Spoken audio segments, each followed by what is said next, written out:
Sindu Union. Italian Sindu Union. Okay.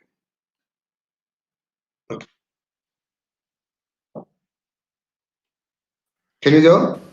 Yes, Marco, we are live. Thanks. Okay, good afternoon to you all. This is the second part of the event of today, the Diwali opening. In the morning, we had a deep overview of the Diwali in Italy because we had politicians, scientists, we had religious people, and they all greeted the starting of the Diwali happening, and it was a very important and deep morning. Many people wanted to greet the starting of the event, and although today it's a very strange and difficult moment because we cannot be united and all together as it was in the past. At the same time, the union was able to arrange a possibility for everybody to be connected and to be all together to greet this great event, which is worldwide, and this is very important. Also, because what I wanted to say that in the morning we had a picture of the Italian situation, and in the afternoon we are starting talking with all the world, which is a very important connection in order to have a whole view of what's happening in the world and in which way we can, in a way, use this time and to be, as I said and as I heard in the morning, to be in any case optimist and to be in any case positive, because we will overtake the bad times, looking forward the light. And so Diwali is the light moment, and I think this is the first lesson I personally learned in the morning. So the program of the afternoon, it's very concrete, and for this reason, we will. I will give the word to Paramahansa Swami Yogananda Giri, which is the founder of the Union, Italian Sindu Union, and spiritual guide of the Mahanta Gitananda Ashram. Sorry about my pronunciation. At the same time,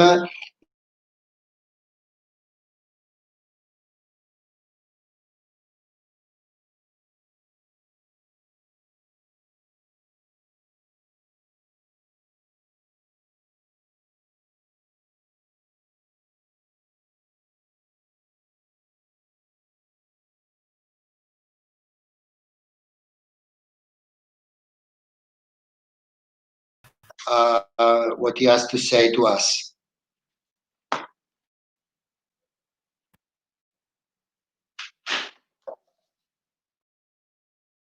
We had a moment of disconnection, so we have lost. So we will start with the ceremony of lighting the lamp. So we invite Swamiji to lighting the lamp.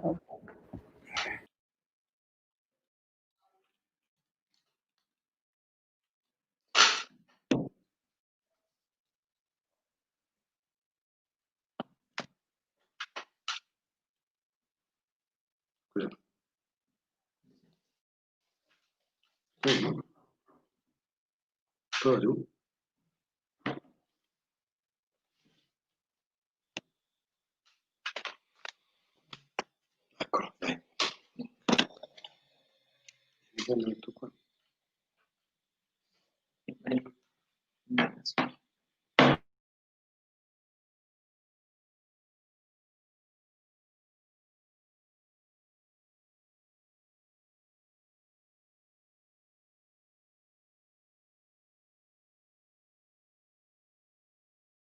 Happy Diwali to everybody. Swamiji wishes you all his wishing. He sends his warm blessings in these auspicious days. Diwali truly is a universal appeal that goes beyond boundaries and cultures and time. Diwali is the light of fraternity among nations worldwide. In this 8th edition of Diwali in Italy that we celebrate in Italian Parliament with the members of Parliament and leaders of other religions, since Hinduism in Italy has been recognized officially. Tomorrow, the day of Diwali itself, we will have a surprise and we'll let you know. So we have started this morning the celebration with different politicians, representative institutions, many religious leaders, scientists, and artists. Has the essence of Hindu Dharma, see the unity in diversity, teach us. And now we are so honored to have all of you as our guests from different parts of the world. Some of you are old friends in Sanatana Dharma, like His Excellency the Ambassador Gupta, and some of you are new friends. So welcome to everybody and thank you to be here with us. The light celebrated at Diwali is the light that should shine in our minds, in our earths, each day, each minute of our lives, making us better human beings for a better society, making science an illuminating tool for evolution of humanity and for the safeguard of infinite forms of the life of all over our planet. So I would like to introduce as tradition, we have arts. The art of music and dance is so spiritual. And so we would like, as tradition, with the Ganesha dance. In a moment of great trials for all, we would like to offer a tribute to the form of the divine that most represents the good auspicious, the divine who is called Vigneshwara, in his forms of the Lord of obstacles that creates them to make us grow, but at the same time he dissolves them. Invocation to Sri Vigneshwara, who may help us in this difficult time, full of obstacles, full of darkness, of suffering, to dissolve them. Happy and Shubh Diwali to everyone. Ganesha Stuti, Rupa Katala, Mishram Tilam, Dance Atmananda of Kalavidya School. Dhanyavad.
Shri Vighneshwara पाहि दयासागरा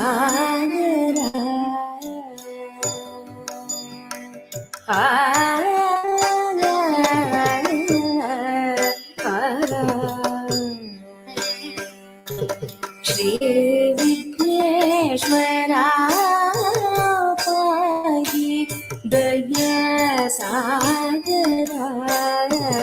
गंगाधर कुमार दुरित भयहरा श्री विघ्नेश्वरा पाहि दयासागरा गंगाधर कुमार दुरित भयहरा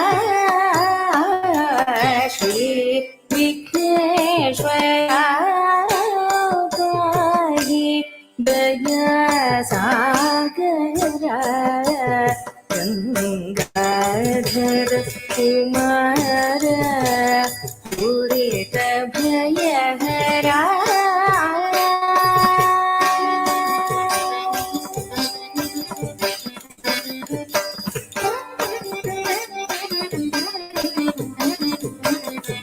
श्री विघ्नेश्वरा पाहि दयासागरा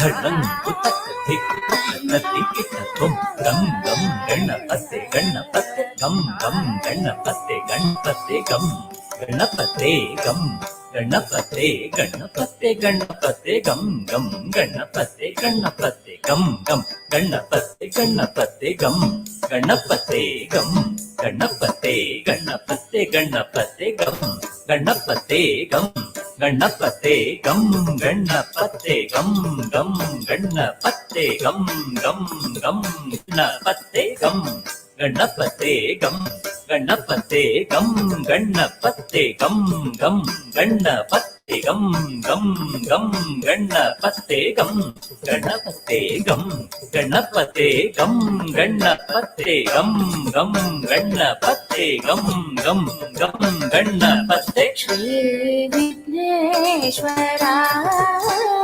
पाहि दयासागरा गंगाधर कुमार दुरित भयहरा पाहि त्रिजगवन्दिता सकल सुजन पूजिता परम गुण शोभिता परम गुण शोभिता गजानन पावन पाहि त्रिजगवन्दिता सकल सुजन पूजिता परम गुण शोभिता गजानन पावन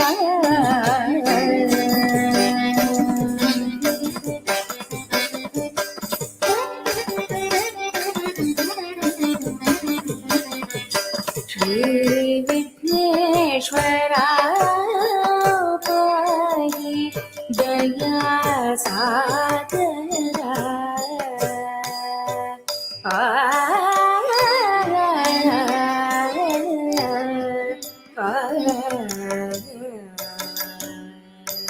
ओरे सिद्धिविनायक भक्त जनोद्धारक ओरे सिद्धिविनायक भक्त जनोद्धारक प्रथम पूज्यनीय सदा करुणानुमापहर प्रथम पूज्यनीय सदा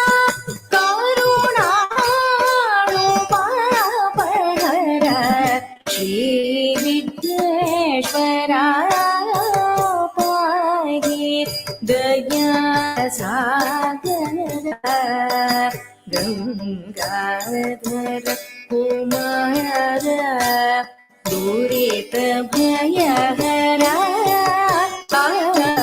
Shri Vighneshwara Vighneshwara Vighneshwara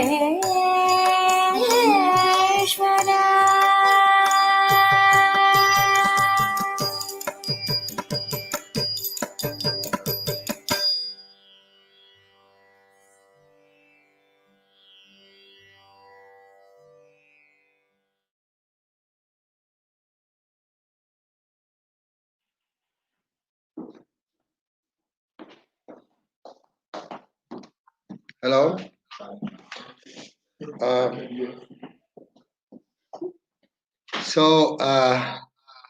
Thanks for a beautiful dance. I'm happy here to introduce Dr. Yuma Meisereker. She's president of the North American Temples Association based in New York. She will talk before the Honorable Ambassador Basant Gupta because Uma has got another meeting shortly, and so I beg the pardon to the ambassador, but we leave the word to Uma before him, but it's a matter of time, and you know, this time are very complicated, and we have to mix all together and try to go on our program. So I'm happy to introduce Dr. Uma Meisereker. Thank you very much for being here, and okay, thanks, and the word. Namaste. Can you please, if the ambassador wants to speak, I'll be happy to wait. Can you hear me? Can you hear me? Yes, of course. Yes. Yeah. The ambassador is here. Yeah. Ambassador. Ambassador Good can morning, speak, yeah. Sure. Ambassador. You can speak now, right now? No, I For can, us, it's okay. I can speak after, I thought there was a problem with Dr. Uma Meisereker, but if we can follow the program as it was, there is no problem. So I'm happy to introduce you in this case. No, I'm Mr. happy. She can speak first. She can go first. No problems. Okay, all right. I mean, Ambassador, I would like to. It's very nice of you. It's very nice of you. It's my honor to have Ambassador first, and thank you very much for your accomplishment. Thank you. Thank you very much, Ambassador. Thanks. Yeah. Okay. Thank you. Thank you. Please, Uma, go Yes, on then. thank you. I'll start out with a small prayer. Asato ma sadgamaya, tamaso ma jyotirgamaya, mrityor ma amritam gamaya. Om Shanti, Shanti, Shanti. Lead me from unreal to real, lead me from darkness to light, and lead me from death to immortality. Peace, peace, and peace. Thank you. Namaste to all of you. My sincere thanks to Swamini Hamsananda Giriji and Swamini Shuddhananda Giriji for inviting me to participate in this unique program, connecting people across the world in celebration of this great festival, Deepavali. Deepavali is a major festival for Hindus, Sikhs, and Buddhists, also known as Festival of Lights, and the spiritual meaning being awareness of inner light or victory of good over evil. Tomorrow actually is the Deepavali day, and on behalf of the Hindu Temple Society of North America, I take this opportunity to extend my warmest greetings and best wishes on this holy occasion to all the people on this call. It's also New Year for some communities, and for them, we wish them a very happy and a prosperous New Year. Within India, Deepavali is celebrated in many ways with different mythologies attached to it. Although the ultimate moral of these stories being the same, that is victory of good over evil. Deity worshipped during Deepavali is Sri Mahalakshmi, who is the goddess of wealth and prosperity. We therefore offer our prayers and express a gratitude to her for a healthy and a prosperous new year. One of the main highlights of the celebration is the burning of the firecrackers. All the children look forward to this day, but unfortunately, all of these have to be skipped this year for obvious reasons. Celebration of Deepavali will be different this year, as everybody has echoed. Cessation of in-person worship in the temple and other houses of worship is one of the most significant disruptions in the practice of religion all over the world. Deepavali is a festival, family festival, and several family members of the get together in celebration. Of course, this is difficult this year. Here in New York, our temple was closed for devotees from the end of March to end of May due to COVID-19. Thereafter, temple is now open for devotees at specific timings, although all the services continue to take place in the temple by our priests. In the beginning, it was difficult to accept all these changes, but over a period of time, devotees have gotten used to them. As the necessity is the mother of invention, we at the temple have been live streaming several religious services, Patishala school classes, yoga classes, various programs, including discourses and much more. Technology has made life easier and helps us closely connect with the temple. There are 3 levels of response to COVID outbreak and how it affects us: physically, mentally, and spiritually. The physical came first, then everybody followed. Self-isolation, social distancing, spirituality, and testing, and of course, wearing masks. Mentally, doing a meditation, yoga, etc. was also great help. And spiritually, reading textbooks, attending discourses, discussing with learned people, and going to temple for darshan and worship when permitted. All these help to uplift our morale, and doing charitable services, helping the needy, feeding the poor, are all forms of spiritual fulfillment. These help us to overcome the loneliness feeling in this COVID situation. As the saying goes, prayers can move mountains. And so we pray to God Almighty to bring us all relief so that life may return to normal soon. In my opinion, we all have the ability to face the difficulties in life if we have faith, courage, a spiritual mind, and prayer. The reality is that science and religion are complementary to each other. They are both important facets of modern life. As joyous as the celebrations of Deepavali are, this year has created a sense of emptiness and sadness because we cannot celebrate the joyous festival as we used to. However, this should not dampen our enthusiasm. Today's situation should make us think, what is really Deepavali? It is a celebration with family. Why not celebrate with the world as a family, especially serving the needy and the poor? Thank you all very much for being patient and listening to me. I'd like to now end this with just a very short 2-minute video.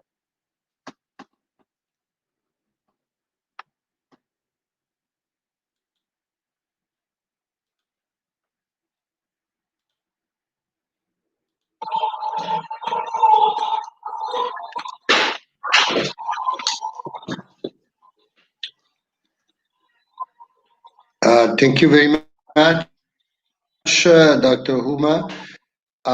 So now it's time to give the word to His Honorable Ambassador Basant Gupta.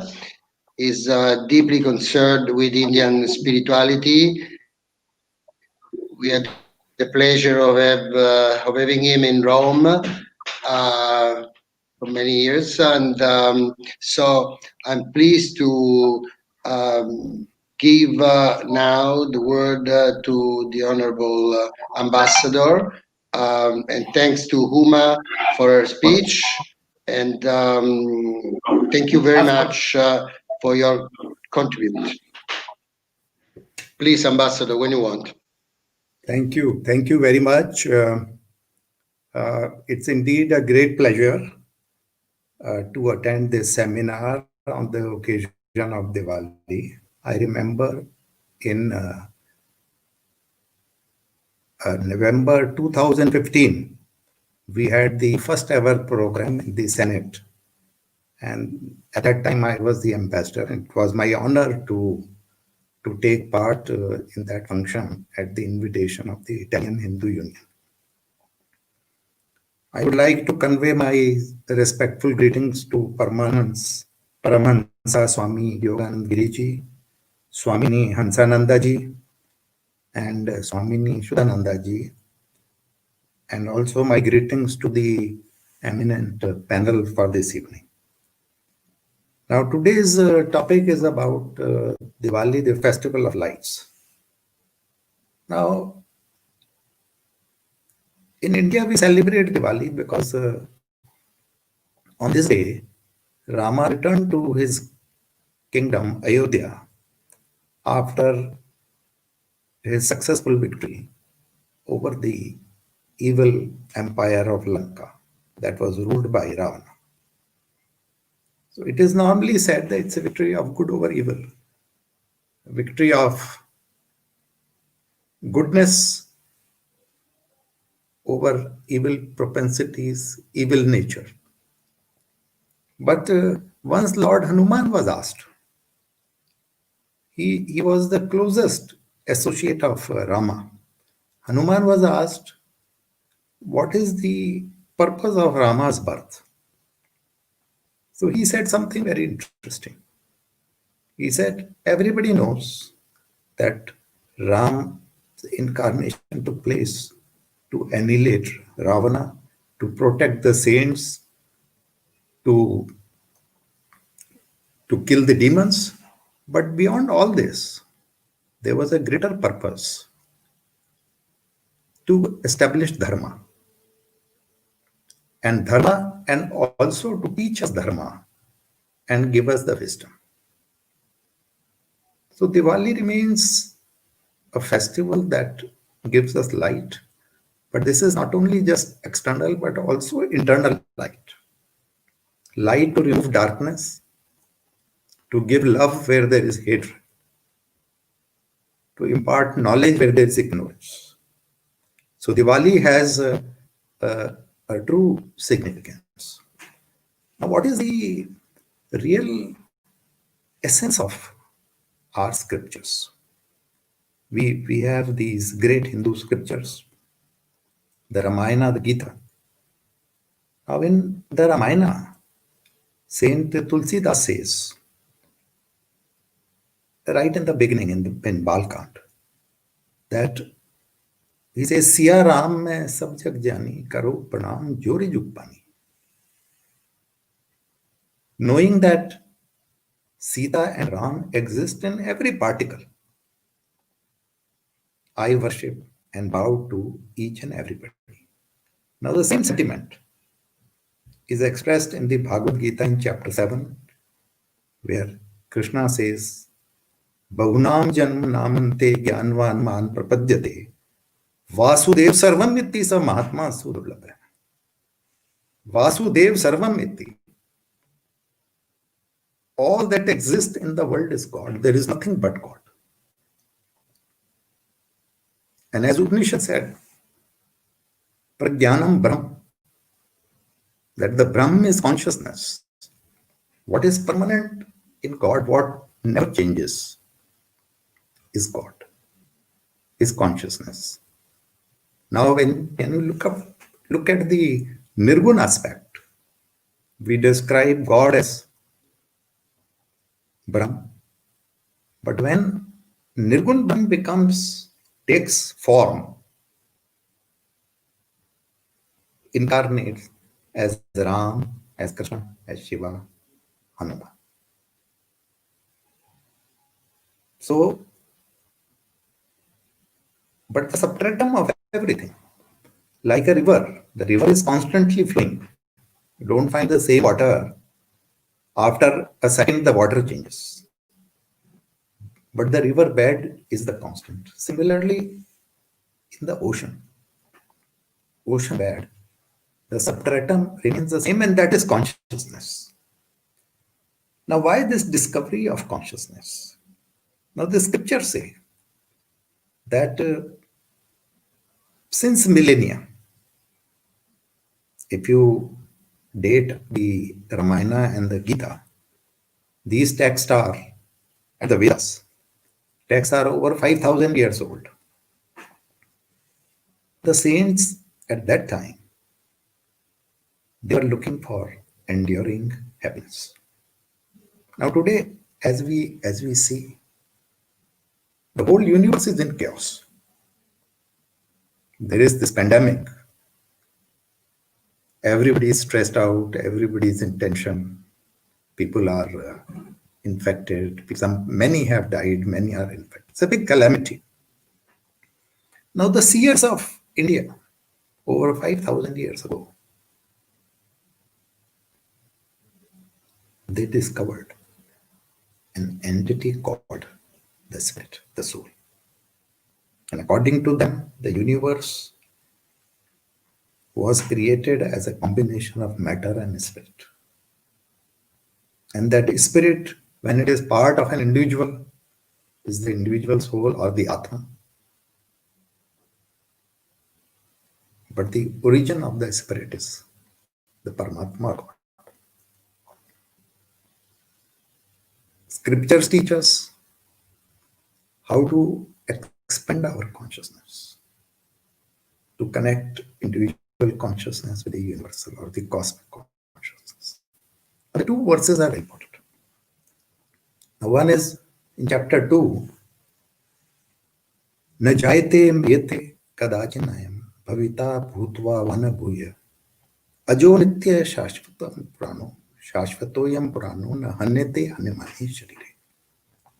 Now this verse number 20 of chapter 2 says that the soul is indestructible, it is immutable, it is unchanging, and it is permanent. On contrast, the body is transient. Nasato vidyate bhavo na bhavo vidyate satha. Ubhyorapi drishto adastu. Yosito. Drishti. That while the body is transient, the soul is permanent. So this is individual consciousness. Now Gita is the first and foremost scripture that talks about the entity called soul. But the Gita also says the soul that exists in me, in an individual, exists in everybody else around us. That is how we are interconnected. So as Hansaji said, Hinduism is about unity and diversity. This unity comes through the soul being present in every individual. There is a beautiful verse in chapter 6, verse number 13. Yomam pashyati sarvatra, sarvam cha mai pashyati. Tasyam na pranashyami, satme na pranashyati. Krishna tells us, he who sees me in all things, in all beings and all things, he has never lost sight of me and I never lose sight of him, and he never loses sight of me.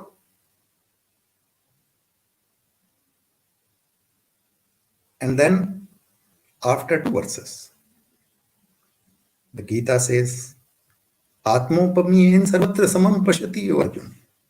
Sukham va yadi va dukham sa yogi paramata. Who is the best among yogis? Not the one who has attained all the siddhis and all the riddhis and who has attained great knowledge. No. The best of yogis is one who feels the pain of others and feels the joy of others. I'll tell a small story. There was a great saint who visited the home of a lady whose son had died. And the saint started crying. And somebody asked him, he said, sir, you are a great saint, a great yogi. Why do you cry? The soul is permanent. So why shed tears? Why is there sorrow? And the saint very aptly said, he said, I have come to meet this lady. And at this moment, I think like a mother, not like a saint. That is the definition of a true saint. That he feels the pain of others. He is not there just to glorify himself. And that is why Gita has given 3 paths to attain perfection. The first one is the path of selfless action, karma. It's called karma yoga. Helping others without seeking any reward in return. Second path is the path of Gyan, knowledge. It is Adhyatma knowledge. The soul is divine. Every human being is potentially divine. That is the fundamental principle of Vedanta. Third path is the path of bhakti, path of devotion. And lastly, the path of Raj Yoga, path of Dhyana, meditation. But all these things are there just to remove sorrow, remove pain, remove suffering from the world. As Buddha said, the world is nothing but suffering. In chapter 1 of the Gita, Arjuna talks about suffering. He says, "Oh Krishna, I cannot kill my own family members, my near and dear ones." And then Krishna smiles and says that you are not killing anybody. You are just my instrument. You are not the doer. I am the doer. So why is there suffering? So the question arises, why is there suffering in the world? Suffering is caused by 4 mental afflictions. It's called a cage. C represents cravings or desires. A for anger. G for greed. E for ego. Now the Gita says, Tridam narkasyatam dwaram nashnam atmane. Kama krodhas tatha lobhas tasmati trayam trajit. Kam, Krodh, Lobh are the 3 gateways to hell. And you want to attain perfection, attain liberation or mukti, you have to overcome these afflictions. That is how you can purify yourself. So in order to attain spiritual progress, most important thing is self-purification. How can we purify our hearts? That is only we can serve others. So I think I have spoken a lot. I thank you very much. And once again, I thank the union for the wonderful they are doing to take the light throughout the world. The light of peace, light of love, light of knowledge. Thank you.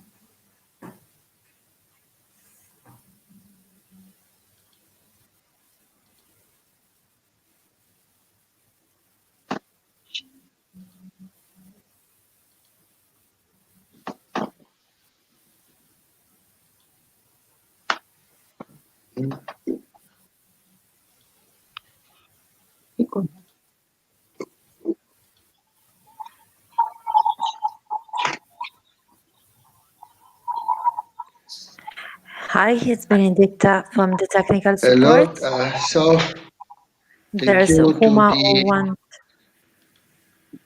who want to share a video, so we wait for her sharing.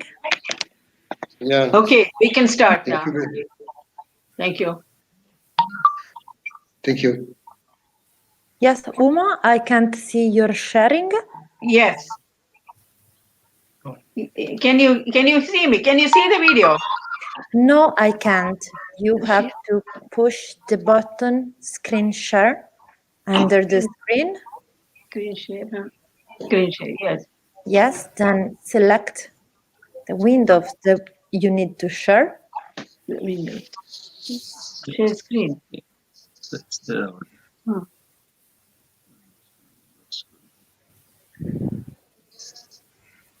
Share screen.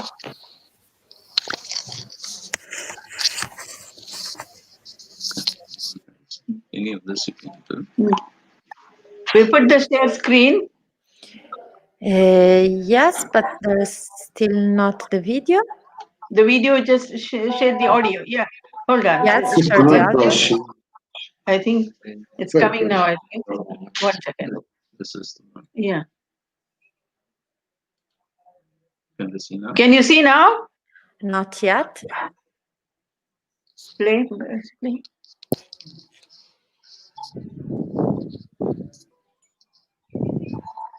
Can you see now? Not yet.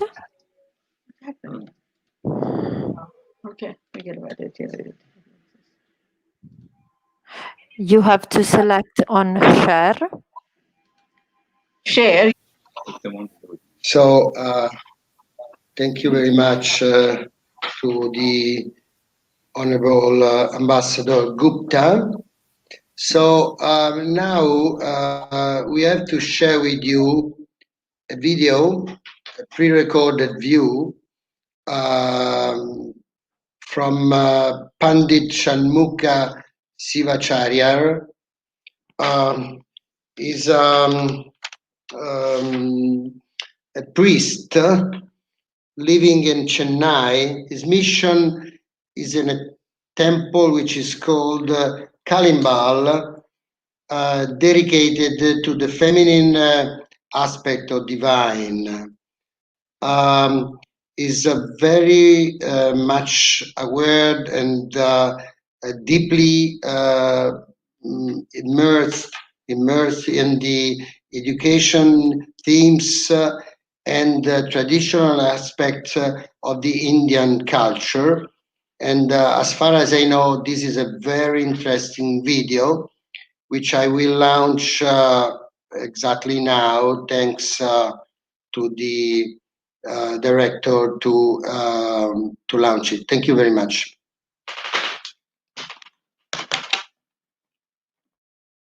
Om Vande Gurum Shivam Sambam Dakshinamurtimabhyayam Yatvandanena Mandopi Vindet Guru Samanatam Ya Devi Sarvabhuteshu Buddhirupena Samsthita Namastasye Namastasye Namastasye Namo Namaha Kadalagi Kasund Kannir Malgi Oduvardamai Nanirikku Vippadum Vedam Nanginum Me Purulavad Natham Namam Namashivayave.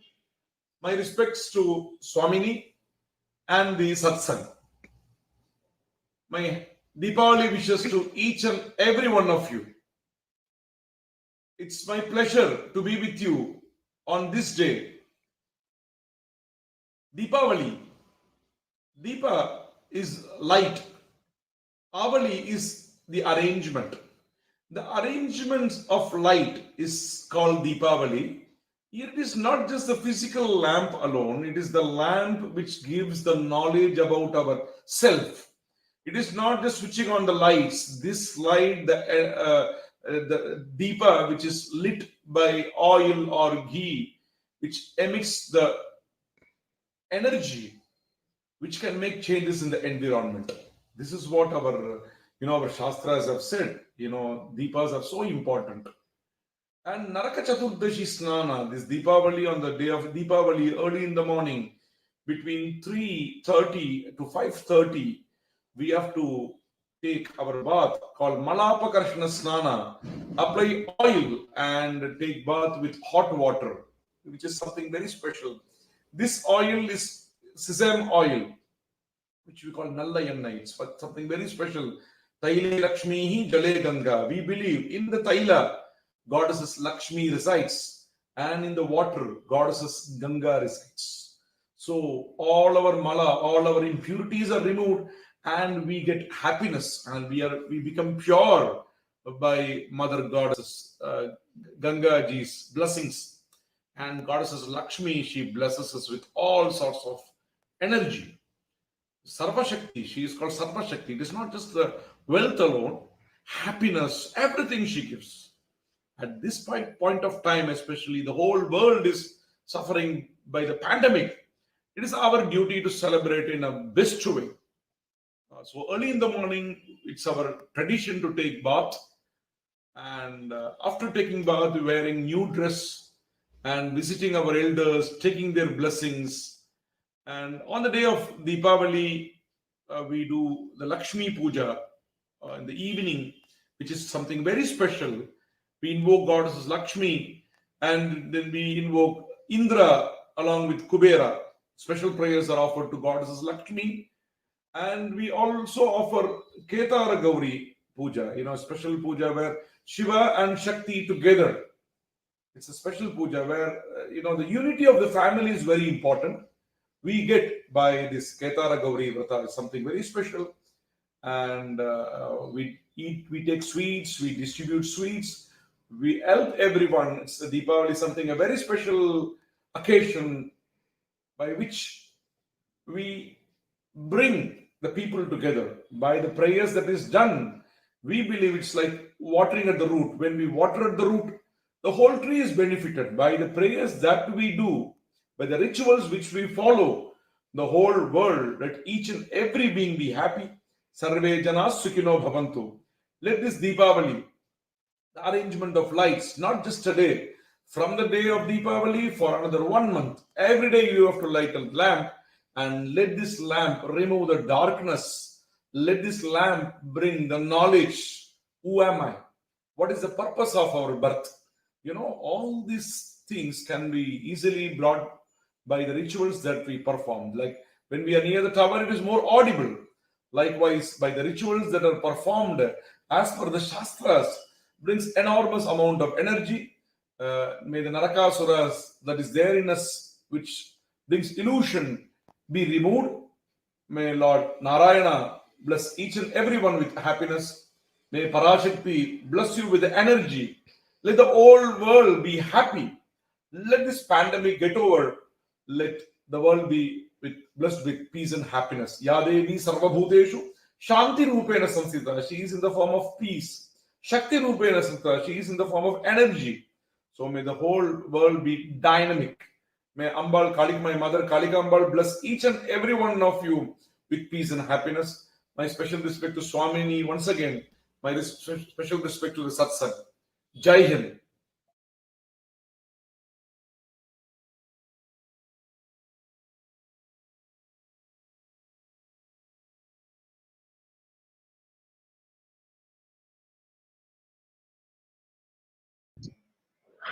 Hi, it's again Benedetta from the technical support. Marco is having trouble with the connection. I'm sorry. I'll try to reconnect it immediately.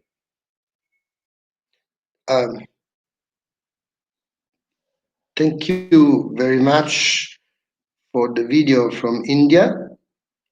And now I'd like to introduce Dr. Maithili Bachu.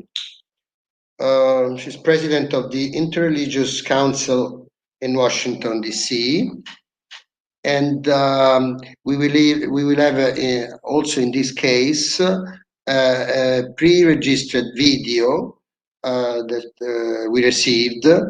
And so I asked to the director of the film to send the video right now. Thank you very much.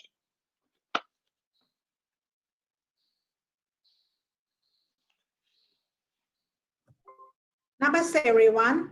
My humble pranams to Swamini Sudananda Giri. I would like to thank her and the Italian Hindu Union for giving me this great opportunity. Look forward to meeting all of you next year in person. A little bit of background about myself and about the organizations I represent. My name is Maithili Bachu. I live in Washington, D.C., America since 1984. This is a land of opportunity, and I'm very, very proud of and humble for all the opportunities that I've had in this country. My biggest blessing from God is the opportunity and freedom with my faith. From the time I arrived in this country, I was able to visit the Hindu temple and be close to God. I served in the temple board for several years, and I was very lucky to serve as the chairman of the Sri Shiva Vishnu temple. That's the temple you see behind me. The actual temple construction began in 1988, and it has incorporated the Mayan, Pallava, Vijayanagara, Kerala, and the South Kannada style of temple architecture. It houses all Hindu gods. The temple is a perfect fitting for immigrants thousands of miles from their ancestral home to unite Hindus in America, individuals diverse in their customs but unified in their devotion and values. I'm also a board member of the Hindu Council that represents temples from all over America. I served as a chair of council and I successfully brought many temples to the organization. The council is very important to all the temples and acts as the umbrella organization to promote Hindu religious and cultural activities. The council's main purpose is to unite all the Hindu temples under a common banner and to be the official representative of all the temples in this region to speak on subjects and concerns affecting Hindu religion and culture. I also currently serve as the president of Interfaith Council of Washington, D.C., located in the nation's capital. The council's mission is to create an inclusive community of diverse faith that is focused on the values that unite us and the distinctions that make each faith unique. The council has been there for the last 4 to 40 years, and its main mission is to work with all the different religions. And we have Baha'i, Buddhist, Hindu, Jain, Jewish, Latter-day Saint, Muslim, Protestant, Roman Catholic, Sikh, and Zoroastrian faith. We are resolved to build an inclusive community so that one day people of all religious backgrounds will feel welcome. For the last 10 years, I've had the opportunity to celebrate Deepavali at the White House, State Department, Maryland Governor's Mansion, and at the Indian Embassy in Washington, D.C. Many organizations in America have started recognizing Deepavali, and in fact, some school systems have declared it as a national holiday. I want to wish a happy Deepavali to all of those who are celebrating the Festival of Lights here in the United States and around the world. Best wishes to all the people in the world on the occasion of Deepavali. May this festival of light bring new light in everyone's life, and our world always stays illuminated with happiness, prosperity, and good luck, and help us destroy this virus that is killing people. Deepavali is the Hindu festival of light, a celebration of the beginning of autumn, and in some regions of the Indian New Year, a festival full of sweet childhood memories, sky full of fireworks, mouth full of sweets, house full of diyas, and heart full of joy. Wishing you all a very happy Deepavali. The name Deepavali comes from the Sanskrit language deep, meaning light, and avali, meaning a row, that is row of lights. Spiritually, Deepavali marks the day of the victory of good over evil, light over darkness, and knowledge over ignorance. In northern India, Deepavali is looked upon as commemorating the triumphant return of Prince Sri Rama, along with Sita and Lakshmana. In East India, Deepavali celebrates the goddess Kali. For many Hindus, Jains, Sikhs, and Buddhists in the United States and around the globe, this sacred period is an opportunity to commemorate the victory of light over darkness, good over evil, and knowledge over ignorance. Deepavali is also a reminder that we must each do our part to achieve that victory by dedicating ourselves to our service to others. If we affirm our commitment to one another and strive to lift each other up, then together we'll continue to moving closer to the brighter future that we all see. Coronavirus has brought us with a flood of fear and uncertainty for many of us. We have a 24-hour news cycle that consumes us and scares us. We have been told not to leave our houses unless we must. Most of our lives in the sudden upheaval as we adjust to a new normal for an unforeseen amount of time. Sometimes we don't know where to turn for support. While this global pandemic is unique in many ways, these feelings of fear and isolation are nothing new. Many of our religious and spiritual traditions have been poised to respond to times of crisis since time immemorial. Prayer and worship is our only solution. Often in times of distress, we turn our minds to God. This can be difficult if the places now we normally go to worship are closed right now. It can be helpful to try to recreate this environment at home. Many houses of worship are posting services virtually. And this is the example, I'm in America doing Deepavali wishes for Italy. So it's a virtual. Hopefully we will all be meeting in person soon. And I'm going to end with a big thank you to the Swamini and to the and to everyone for listening to me. And by the way, please do enjoy the virtual fireworks. Namaste, everyone.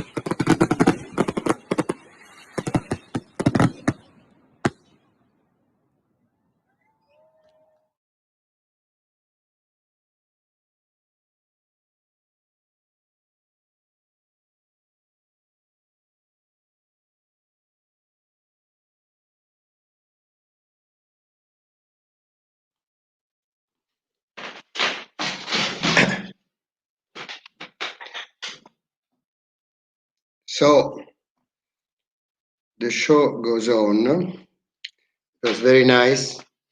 Thank you very much for to Matiru Baciu. And now I introduce Ela Gandhi. During the morning, in fact, in the first part of the event, we saw roughly 3 minutes of the video that Ela wanted to send to us for the Diwali event. And now we will see the second half. No, in fact, we will see the whole video. You all know Ella, of course. She's the granddaughter of the Mahatma, activist for the peace in South Africa. She's a former member of parliament in South Africa, and she's bringing out the soul of the Mahatma. And so we are very proud to have this video coming for her, that is bringing, with the video, is bringing her hello and compliment and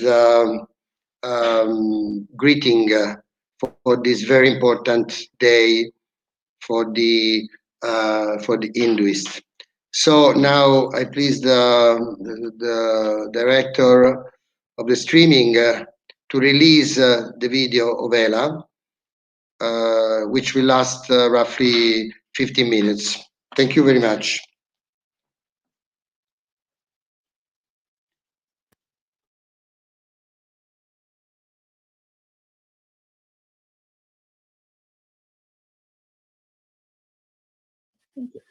My greetings to you from South Africa. May I take this opportunity to wish all those who are celebrating Diwali a blessed and wonderful Diwali. And may the spirit of Diwali enlighten us. COVID-19 has alerted us that Diwali is not just about huge gatherings, celebrations with lots of food and fireworks, but it is about enlightenment. It is about being led from darkness into light. And it is about sharing, caring, and love. We should not despair that we are under lockdown conditions, but rather divert our attention to how we can together provide for those who do not have. The joy in the small acts of giving is far greater and long-lasting than the temporary joy of massive celebrations. Our scriptures reveal the good life in ancient times. Yes, there were wars, there was evil, but looking from the vantage point of the good, there was also peace and tranquility. Our holy prophets were all full of compassion and love and spread that message to the world. For example, Rama happily went to live in exile in a forest for 14 years and was voluntarily joined by his younger brother Lakshman and wife Sita. From the descriptions, they were happy, living in simplicity and close to nature. They were not bitter or revengeful. St. Francis, although not exiled, voluntarily gave up his wealthy lifestyle and went to live among the poor people in a rural area. He lived close to nature, raised animals and grew food, and fed the hungry and nursed the ailing. Gandhiji too left his home in the city to live in an unserviced rural area of Inanda in South Africa, which was named Phoenix Settlement. What drew them to the rural areas? Perhaps being close to nature, perhaps to practice and experience the true spirit of love or agape, but also to be able to produce their own fresh, nourishing food. This is where they found happiness. Gandhiji said that we need to learn to live as a part of nature, not apart from nature. My first point today, as we celebrate Diwali, which is the homecoming of Rama and his group after 14 years of exile in the forest, is that COVID-19 points us to the realization that there is more to life than materialism. In the celebration of Diwali, an important ritual is the lighting of lamps. The significance of this is that people were so happy that Ram was returning from exile that they lit lamps all along the road to illuminate his path back home.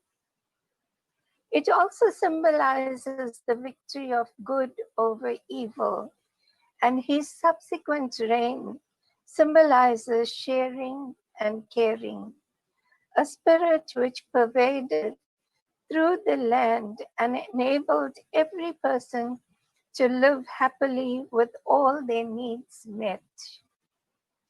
The second point I wish to make is the lesson we learn from Rama's life, that a good leader always places the good of others before his or her own. This is the essence of Ram Rajya, or the rule of Rama. How do these stories illuminate our understanding of the present? In the past few centuries, humankind has revealed a baser nature, which is typified by the scramble to accumulate as much wealth as possible, to experience happiness in material possessions. We have lost the sense of spirituality, the sense of loving unconditionally, of giving without any expectations, and of cherishing all animate and inanimate creations on the earth. We need to think beyond ourselves. While it is important to search for our own identity and get to know ourselves, we need to remember that an important part of knowing ourselves is from knowing the other. When we pay attention to the other, we begin to know ourselves better. I am because you are. That is a very popular saying. So getting to know the other and identifying with their plight makes us better individuals and makes us know ourselves better. My third point is that we learn the terrible effects of the glaring inequality within our countries and between our countries. While COVID-19 does not distinguish between the poor and the rich, its effect on the poor and the rich are so vastly different, as we see the suffering among the poor who are unable to access medical attention, food, and shelter, while the rich are able to get the best attention. We see that coping under the lockdown conditions in huge mansions with big open spaces is much easier than for those who either live in cramped conditions or have no homes. How do they cope? Yet we see that our lives are interlinked. If the poor are unable to cope, then the lives of the rich are also endangered. Therefore, it has clearly brought home the message that rich or poor, we all live together in one world and our lives are interlinked. This is an important point, which is taking long for some to learn. And what we sadly see is the shameless looting of resources meant for the poor, of trying to capitalize on the situation by pushing up prices of essential commodities, and of trying to profit from manufacture of essential medicines. The evil nature of wealth glares at us in the face, and we as a community need to act against this continuing exploitation and unethical behavior. My fourth point is that this pandemic has helped to surface the human spirit of caring and compassion among the many frontline workers, other workers within families and communities and within institutions. It has given a new meaning to care and compassion. These workers have revealed to us that caring and compassion are far more important than self-preservation and fear. While remaining within the general requirements of care, essential both for not being infected ourselves nor infecting others, we can still care for others and enjoy our families and care for and love them. It has shown us, this virus, that to love and care one does not need physical contact. To communicate does not need proximity. We can now communicate with people from all over the world with ease and at any time. So yes, we have to maintain physical distance, but that does not have to stop us from communicating. It does not have to stop us from loving and caring while maintaining the necessary distance. My fifth point and last one is that science can help produce useful and important knowledge, as well as important gadgets, such as our computers and cell phones and connectivity. That's how we can communicate all over the world. In addition, science also helps to produce medicines to help us fight the infection.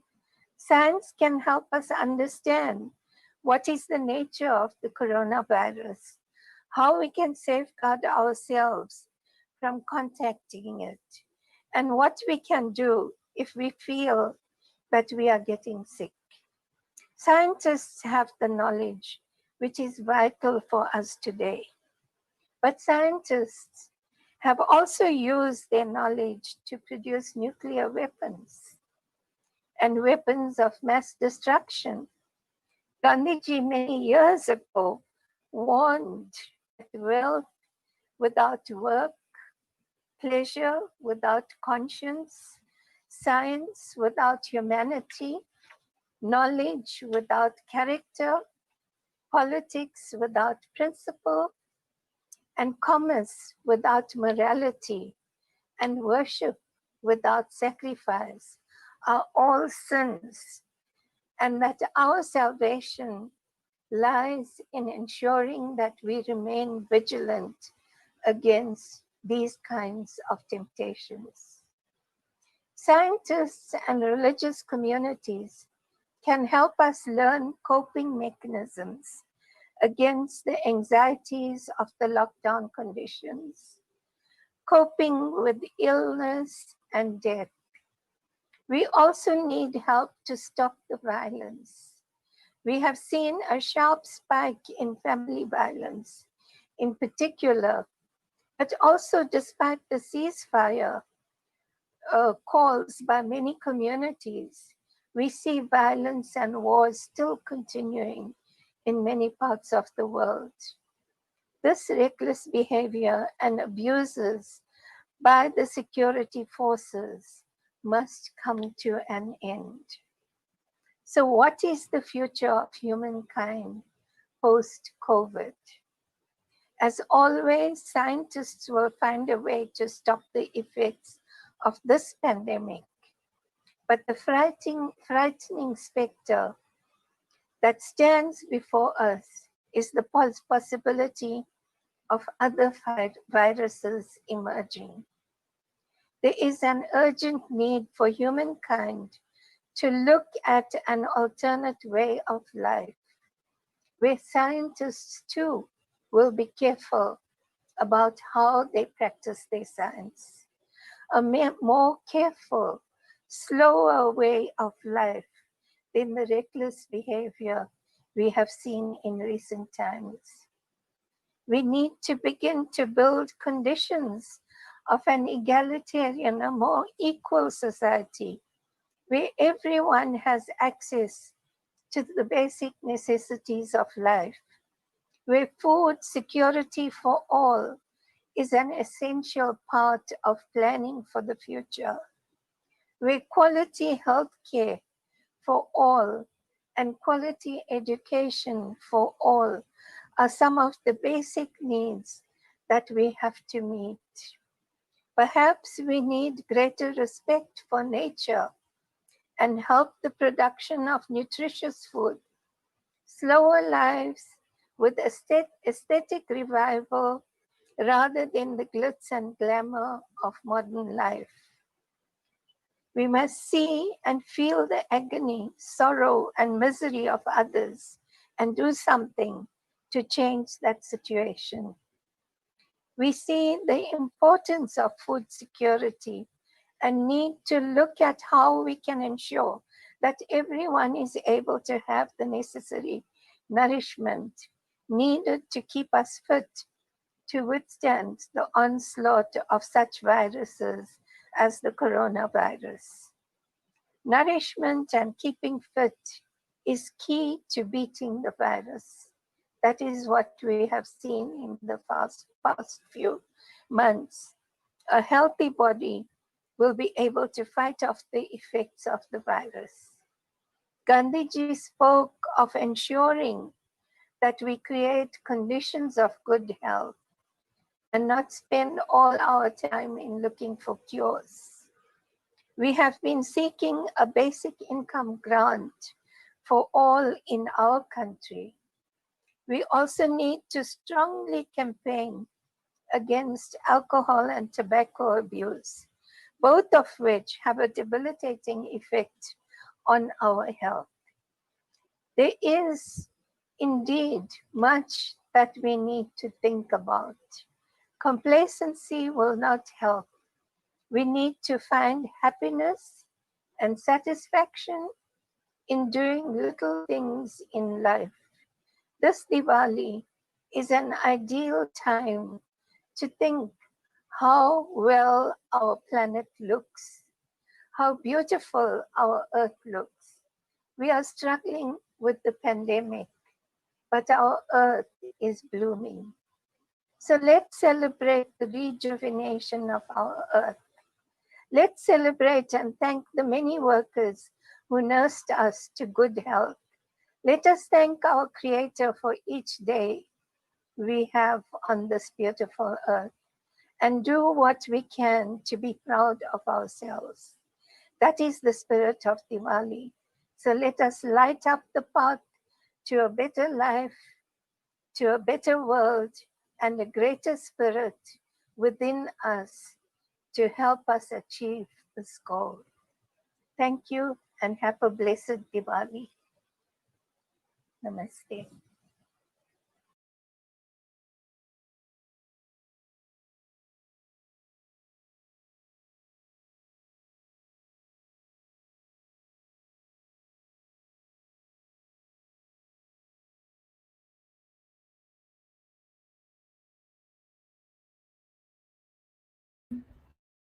really beautiful soul, Elagandi.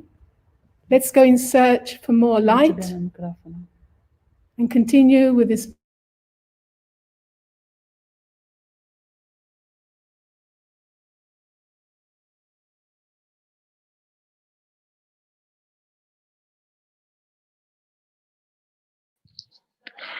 I'm sorry, it's Benedetta speaking from the ashram. Please, you have to unmute your microphone. Thank you.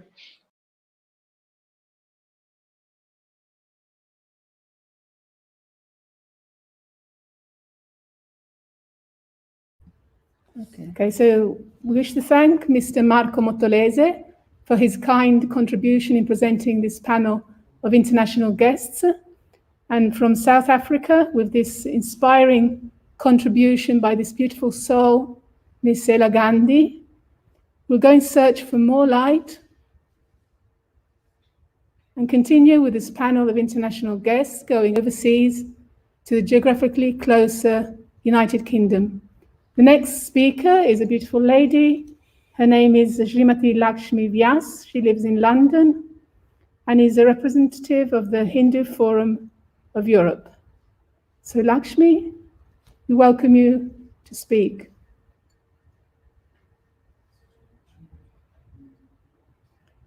Lakshmi, can you hear us?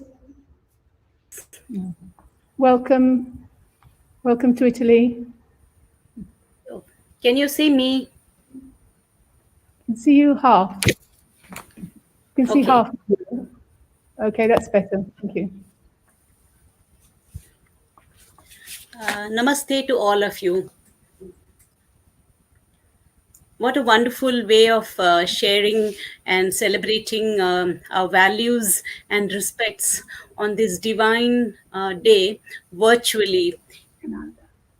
My thanks to the Hindu Forum of Italy for their invitation, and really honored to be here. My greetings to all of you. I wish I was there personally, but due to the quarantine restrictions, I was not able to travel. Today's topic that was given to us is what is self, that is looking into yourself. So I will talk about what is inner self and build it up with what is a personality, and then I will wind up with some note on the pandemic. Once again, namaste to all of you. Today's topic, what is self? It is inner self or outer self.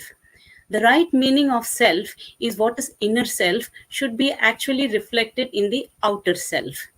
The difference between the inner self and outer self is many times defined as one's personality. Sadhguruji says self or personality cannot be nurtured or acquired. It is absolute and needs no nurture. It cannot be transformed into something else, because what you call self is also the basis of creation. If you are talking about personality as self, one's personality does not need nurturing, either does it need dissolution. For example, I can say that there is a difference between the self or the personality between the East and the West. I myself came from the East to the West, and I could see visible differences in personality. Same way, when people move from East to West, they would also find the difference. So, is the difference nurtured or is it self-made? These are some of the questions which one can ponder around. Generally, it is believed that self is made as one grows up, the way one is brought up with good values and helpful attitudes, etc.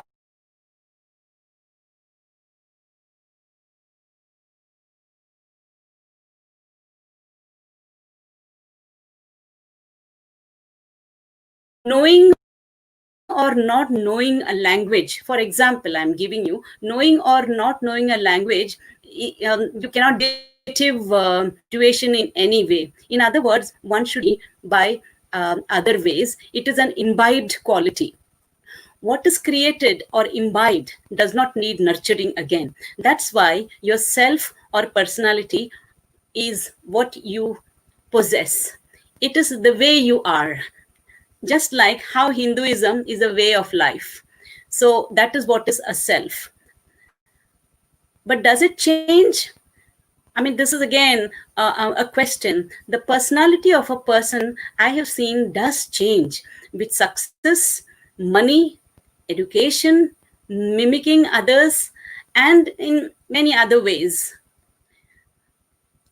I would rather say that let us focus on inner peace or happiness. Happiness depends on conditions being perceived as positive, not in the inner peace itself. So let us go why this happens. Currently, if you look at the lifestyle, we have created a frenzied lifestyle in which not a minute is to be wasted. The precious 24 hours of each day are carved up, dissected, and reduced to 10-minute units of efficiency. We become agitated and angry in the waiting room of a doctor if we have to wait more than 10 minutes. We grow impatient if our laser printer don't spit out at least 5 pages in a minute. We cannot sit quietly in a chair for 10 minutes. And we must be connected to the grid at all times. We take our smartphones and laptops with us on vacation. We go through our email at restaurants or our online bank accounts while walking in the park. We have become slaves to our urgent appointments and to-do lists, an addiction to non-stop stimulation by the external world. Little by little, the noise and the speed of the world have increased so that we can hardly remember an era of slowness and quietness where we could let our minds wander and think about anything when we had time to consider where we were going, what we believed in, etc. During this pandemic, the inner self and personalities have awakened. Suddenly, people have become helpful, they have become divine, spiritual, turned to the environment, they're caring for old people, they are distributing food, and so many other things. We do not need a pandemic to awaken our inner self. It is a permanent part of you to follow kindness, modesty, humility, sharing, caring, tolerance, and live peacefully and harmoniously with one another. Diwali is a celebration of joy. It is a celebration of Nari Shakti, Sri Lakshmi, Mata Durga, and Devi Saraswati. They come together during Diwali. This reminds me of Vasudhaiva Kudumbakam, where we celebrate together. Just like the Diwali lamp removes negativity and uncertainty, and also it lights up your houses, your spirits, dreams, and hopes. The secret of success is to be in harmony with existence, to be loving, caring, respecting, and mutual well-being. I take this opportunity of Diwali to pray for all the humanities globally. May this Diwali help to remove darkness and uncertainty. May this Diwali light up your houses, your spirits, and your hopes. May God bless you with good health, happiness, and all your ventures fulfilled. Wishing you once again a very happy Diwali, and please stay safe. Thank you very much.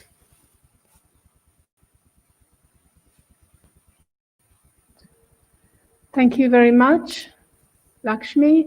Happy Diwali to you too, and hope to see you soon. So our next guest is Mr. Arun Thakur. He lives in London. He is the president of the National Council of London Temples. Welcome to Italy. Happy Diwali to you too. Happy Diwali.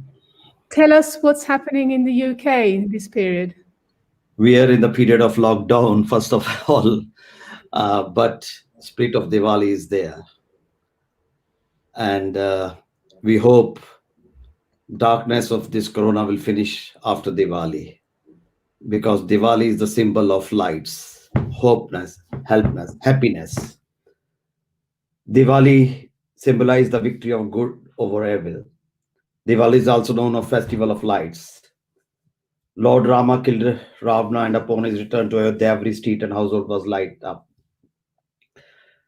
Sikhs also celebrated it because on Diwali day in 1619, Guru Har Gobind Ji, who was held in Gwalior Fort, was freed from imprisonment along with 52 Hindu kings, political prisoners, whom he arranged to be released as well. And it was also on the same auspicious occasion of Diwali, the foundation stone of Golden Temple at Amritsar was laid in 1517. So Diwali is not belongs to only the Hindus; it belongs to everyone. Diwali celebrated as a symbol of hope to all demoralized people that their day will also come one day. Diwali encourages us to continue our fight against atrocities of dictator, and we will one day, like Lord Rama, won against Ravana. Our Prime Minister Boris Johnson has also referred that it will be a victorious against Corona, COVID-19. Boris Johnson hailed the Diwali spirit of victory, of light over darkness, and added that like the demon king Ravana, COVID too will be defeated one day. Diwali is hope for everyone. Diwali originated, started from India, but it will celebrate it in all over the world.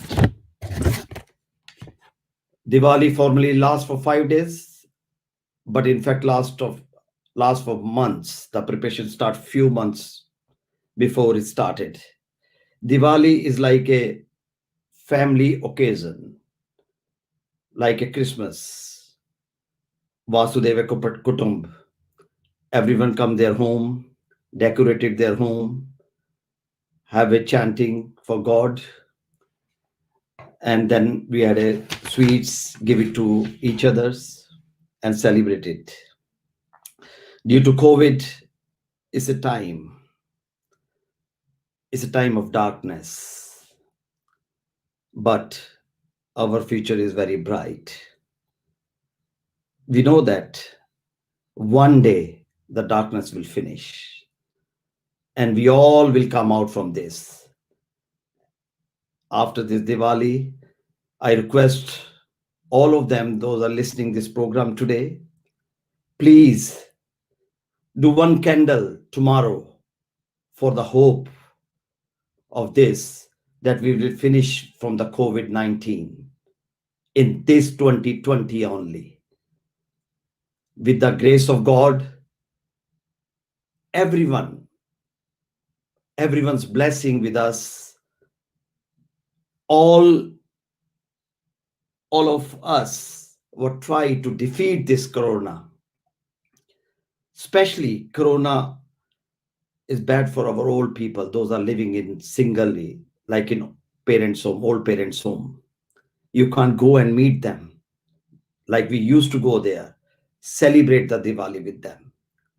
This time, due to COVID-19, they are sitting on one side and we are sitting on other side. But safety is first. We can celebrate the Diwali next year in a big way if we defeat the corona this year.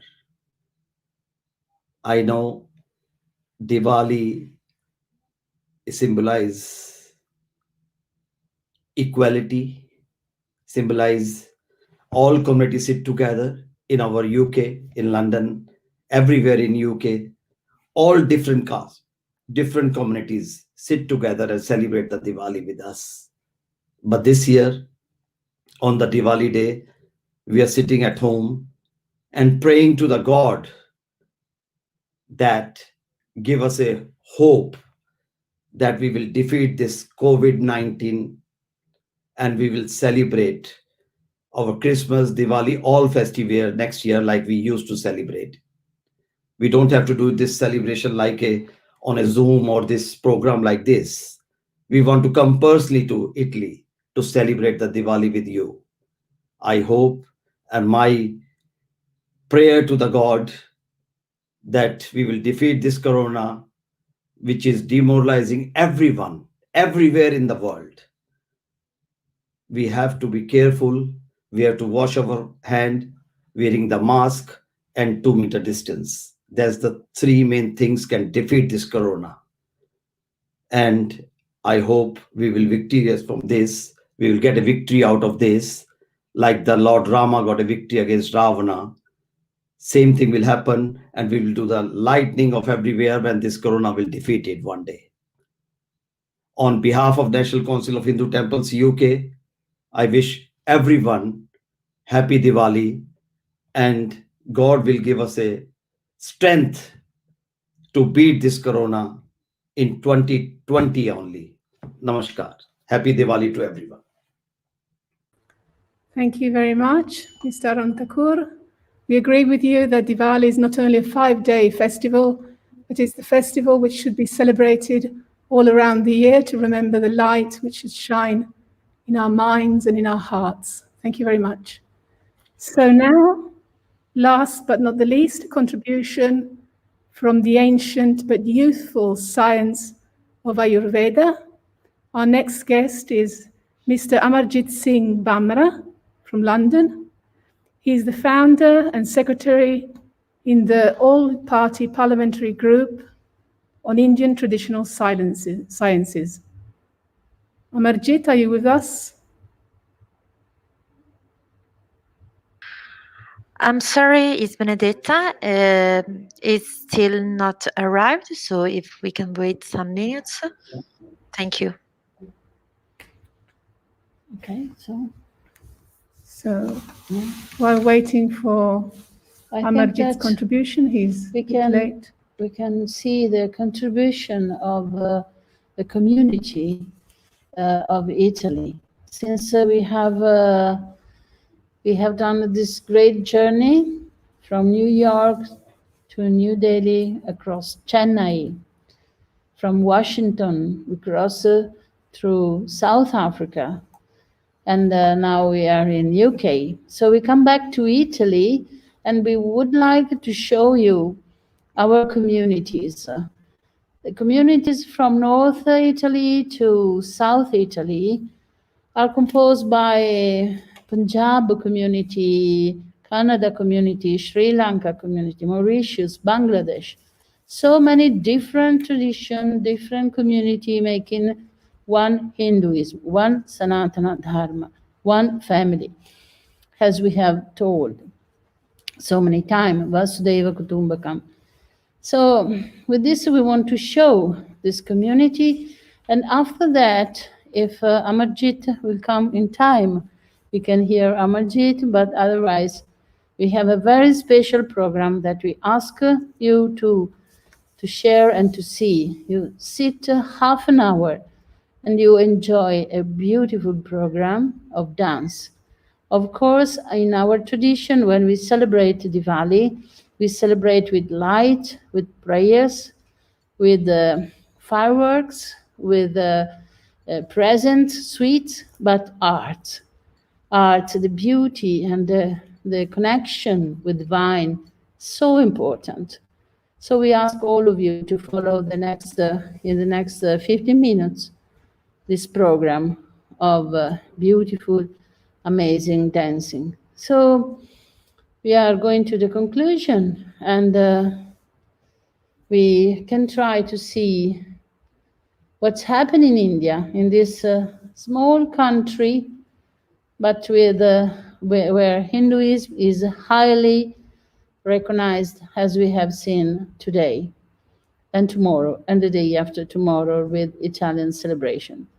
So we'll ask to show the videos of our communities.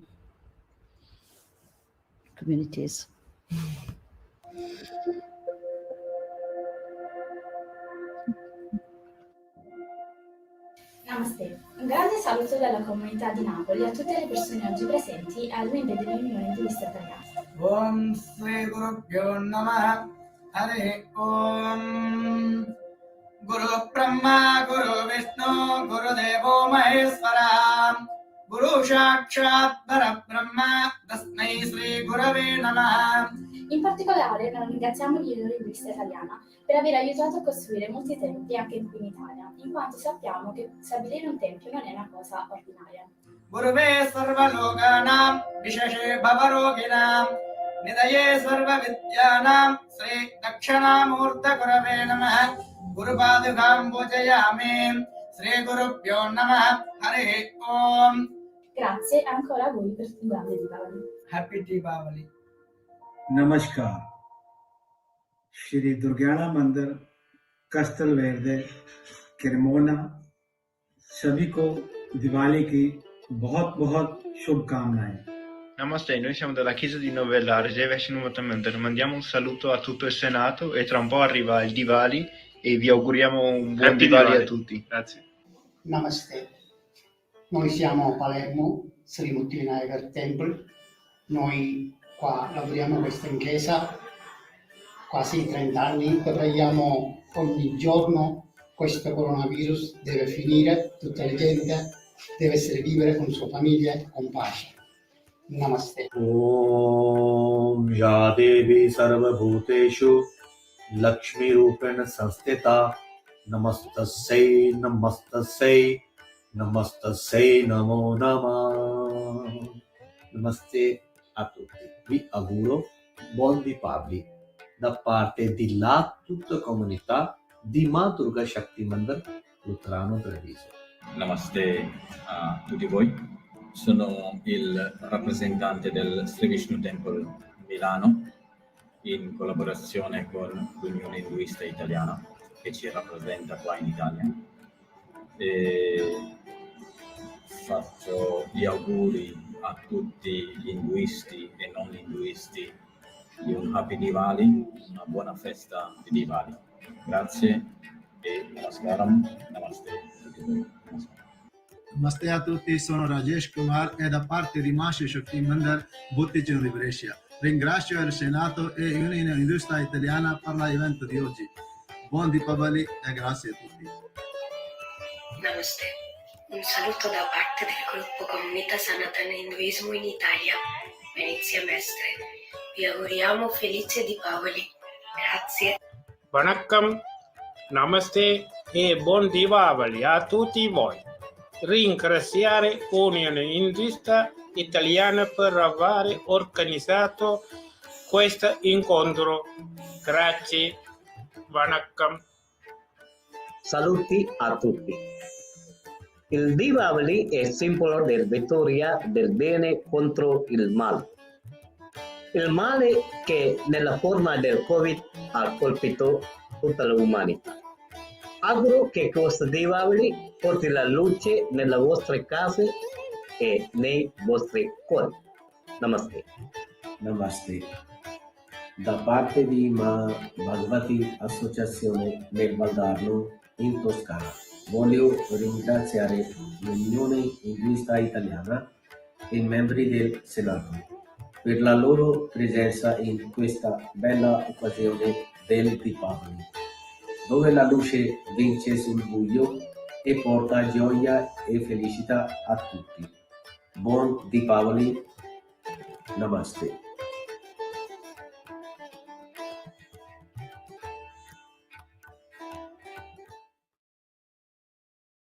எல்லாமல்ல ஸ்ரீ ராஜராஜேஸ்வரி அம்பாளின் பாதார விந்தங்களை வணங்கி சிவஸ்ரீ ஸ்ரீனா சிவசங்கர குருக்கள் ஆலய பிரதம குரு விஜயமில்லியா ஸ்ரீ ராஜராஜேஸ்வரி அம்பாள் தேவஸ்தானத்திலிருந்து இம்முறை இந்த தீபாவளி விழாவானது 20, 11, 14 சனிக்கிழமை வருகின்றது. அதையொட்டி இங்கே ராஜராஜேஸ்வரி அம்பாள் தேவஸ்தானத்திலே பிரார்த்தனை செய்கின்றோம். ஹரிஜோம் அம்பா சாம்பவே சந்திரமௌலி சபலா கவர்ணாமா பார்வதி காலி கைமதி கார்த்திகாயினி பைரவி சாவித்ரி நவஜோபனா சுபஹரி சாம்ராக்ஷ லக்ஷ்மி பிரதா சித்ரோவி வரதேவதா பகவதி ஸ்ரீ ராஜராஜேஸ்வரி அம்பிகா. இம்முறை தீபாவளி திருநாளையொட்டி தீபாவளி வாழ்த்துக்களை சொல்வதில் நாம் பெரும் மகிழ்ச்சி அடைகிறோம். இங்கே இத்தாலியில் இருக்கின்ற யூனியன் ஹிந்துஸ்தான் அமைப்பினருக்கும் இத்தாலி வாழ் இந்து பெருமக்கள் அனைவருக்கும் எல்லாம் வல்ல ஸ்ரீ ராஜராஜேஸ்வரி அம்பாளின் அருளும் எங்களது இனிய தீபாவளி வாழ்த்துக்களை தெரிவிப்பதில் மகிழ்ச்சி அடைகிறோம். நன்றி, வணக்கம். Buongiorno, namaste, vanakkam. Sona Puspan, Reggio Emilia, Hindu Alayam, Sri Rajarajeshwari Devasthanam. Ringraziamo per tutti Union Hindustan Italia. Questa festa Deepavali per tutti gli industi, tempi italiani, tutta Italia, vi auguro un buon festa Deepavali, buon felici per tutti. Grazie.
Namaste, noi siamo al tempio di Roma, Nepi, del tempio Hindu Vaishnava e auguriamo a tutti un meraviglioso Diwali, la festa della luce, che attraverso la luce vanno via le tenebre e la luce purifica il cuore, la mente e tutte le cose inauspiciose vanno via. E il progresso viene dalla luce. Se non c'è luce non si può progredire, perché grazie alla luce si possono vedere le cose. Allora per un vero progresso ci vuole la luce interiore, ci vuole la coscienza illuminata, divina. E noi diamo un augurio a tutti di essere viventi, di fare una vita felice e piena di luce, a nome dell'Unione Induista Italiana.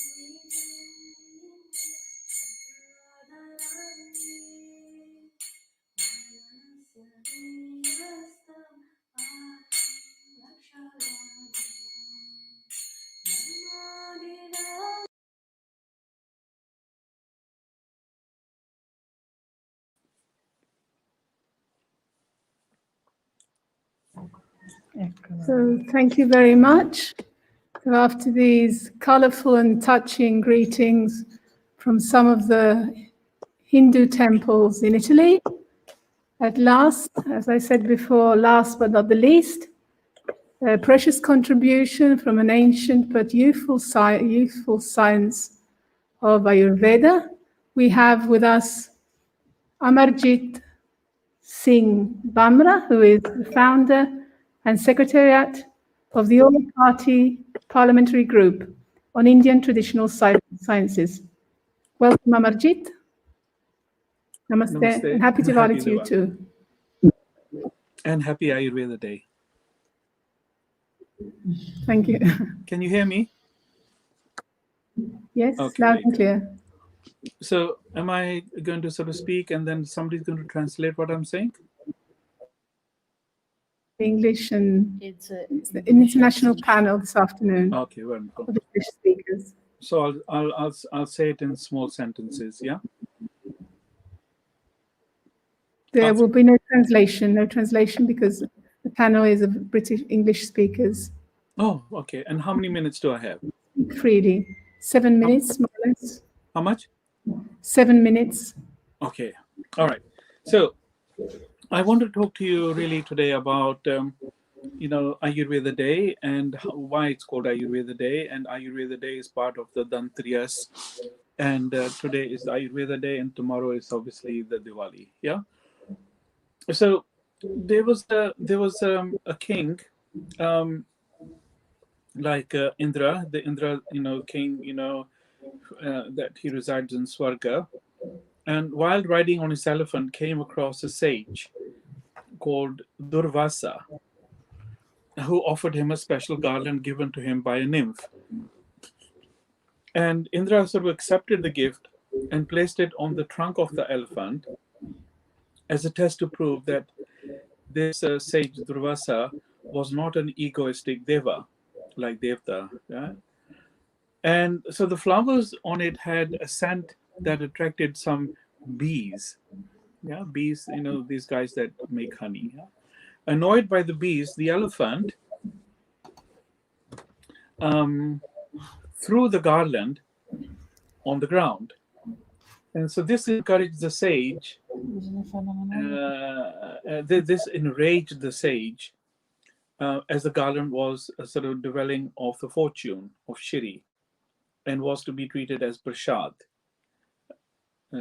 divine food, divine offering.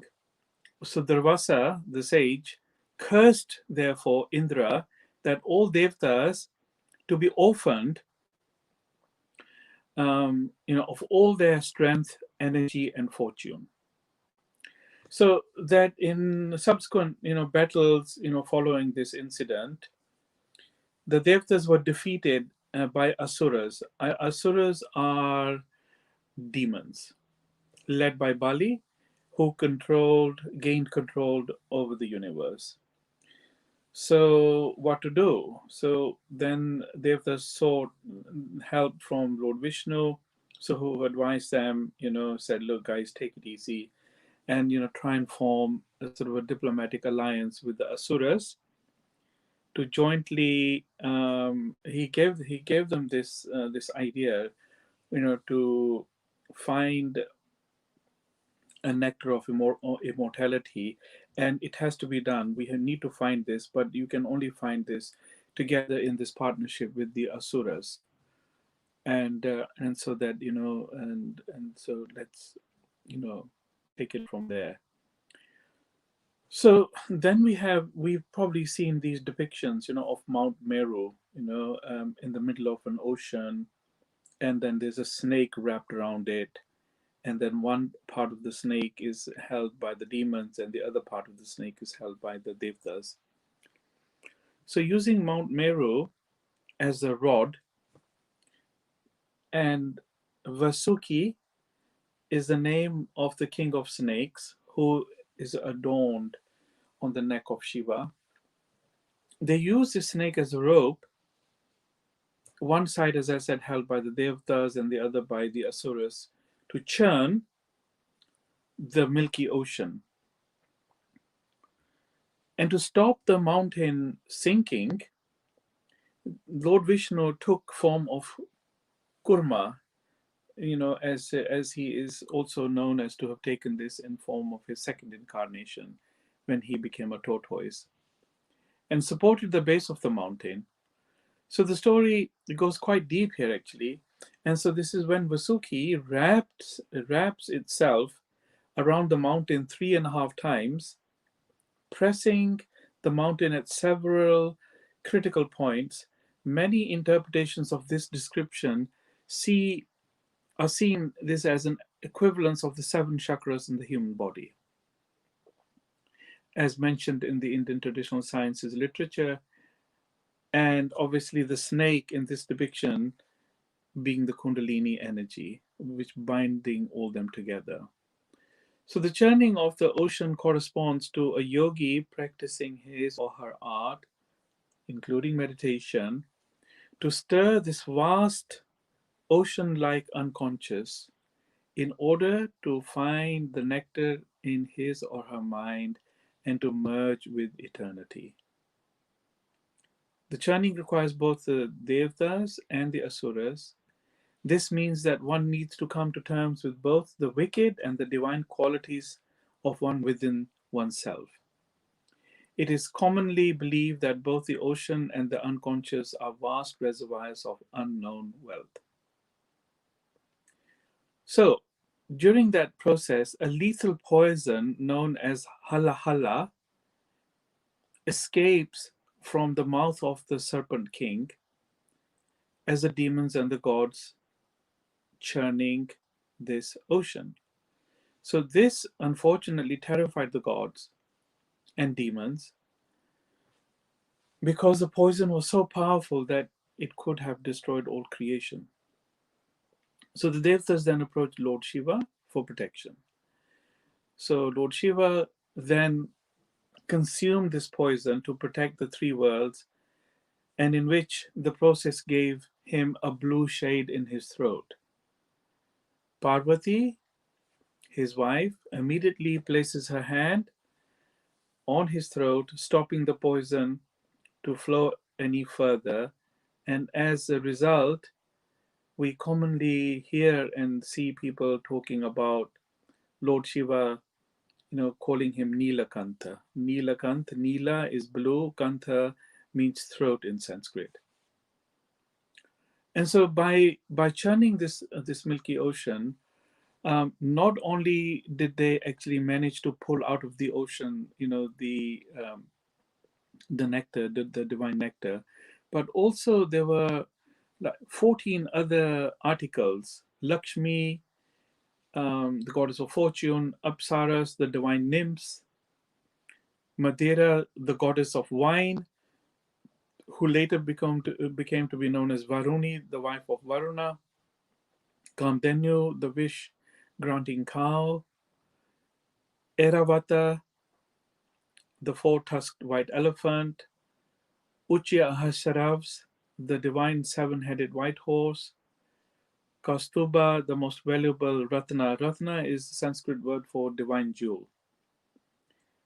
Prajit, the boon-granting tree that blossoms with blossoms that never fade. Sharanga, mace, and the powerful bow, which subsequently was used by Lord Vishnu. Chandra, which is the Sanskrit name for the moon. Shankha, which is Vishnu's conch. Jayeshta, which is Lakshmi, not like Lakshmi as we spell it, Lakshmi with an A at the front, goddess of misfortune. And then Tanvantri, the heavenly physician. And so they got all these things, and then the idea was that this nectar had to be given to the devtas, because that was a greater idea in the scheme of things. And so, but how do we sort this out? Because asuras wanted this as much as the demons did. And so, they were fighting each other. And then Lord Vishnu thought, hang on, there's got to be a way out of this. And then he incarnated himself as Mohini, the most wonderful, the most beautiful woman, to take attention away from the asuras, and from what was going on. And so that they followed the movements of Mohini, and they thought, well, this is really something fantastic. We've never seen anything like this in our life. And then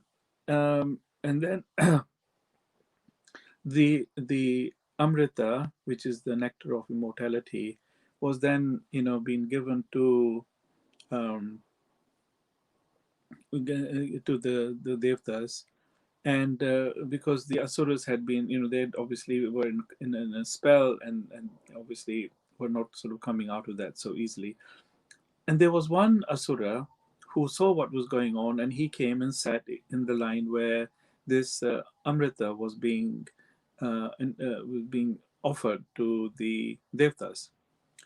And so when Lord Vishnu was offering, this Amrit in the form of Mohini, and realizing that this guy is not really a devta, but it was too late, because he had actually sprinkled some Amrit into this mouth of this asura, and then realizing this, she chopped off the head of this asura.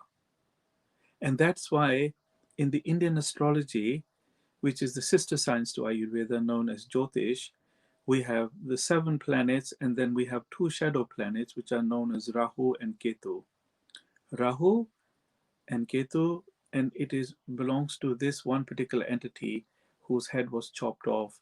And so they are also now part of the Indian astrological and astronomy, and are very much, part of this Jyotish program.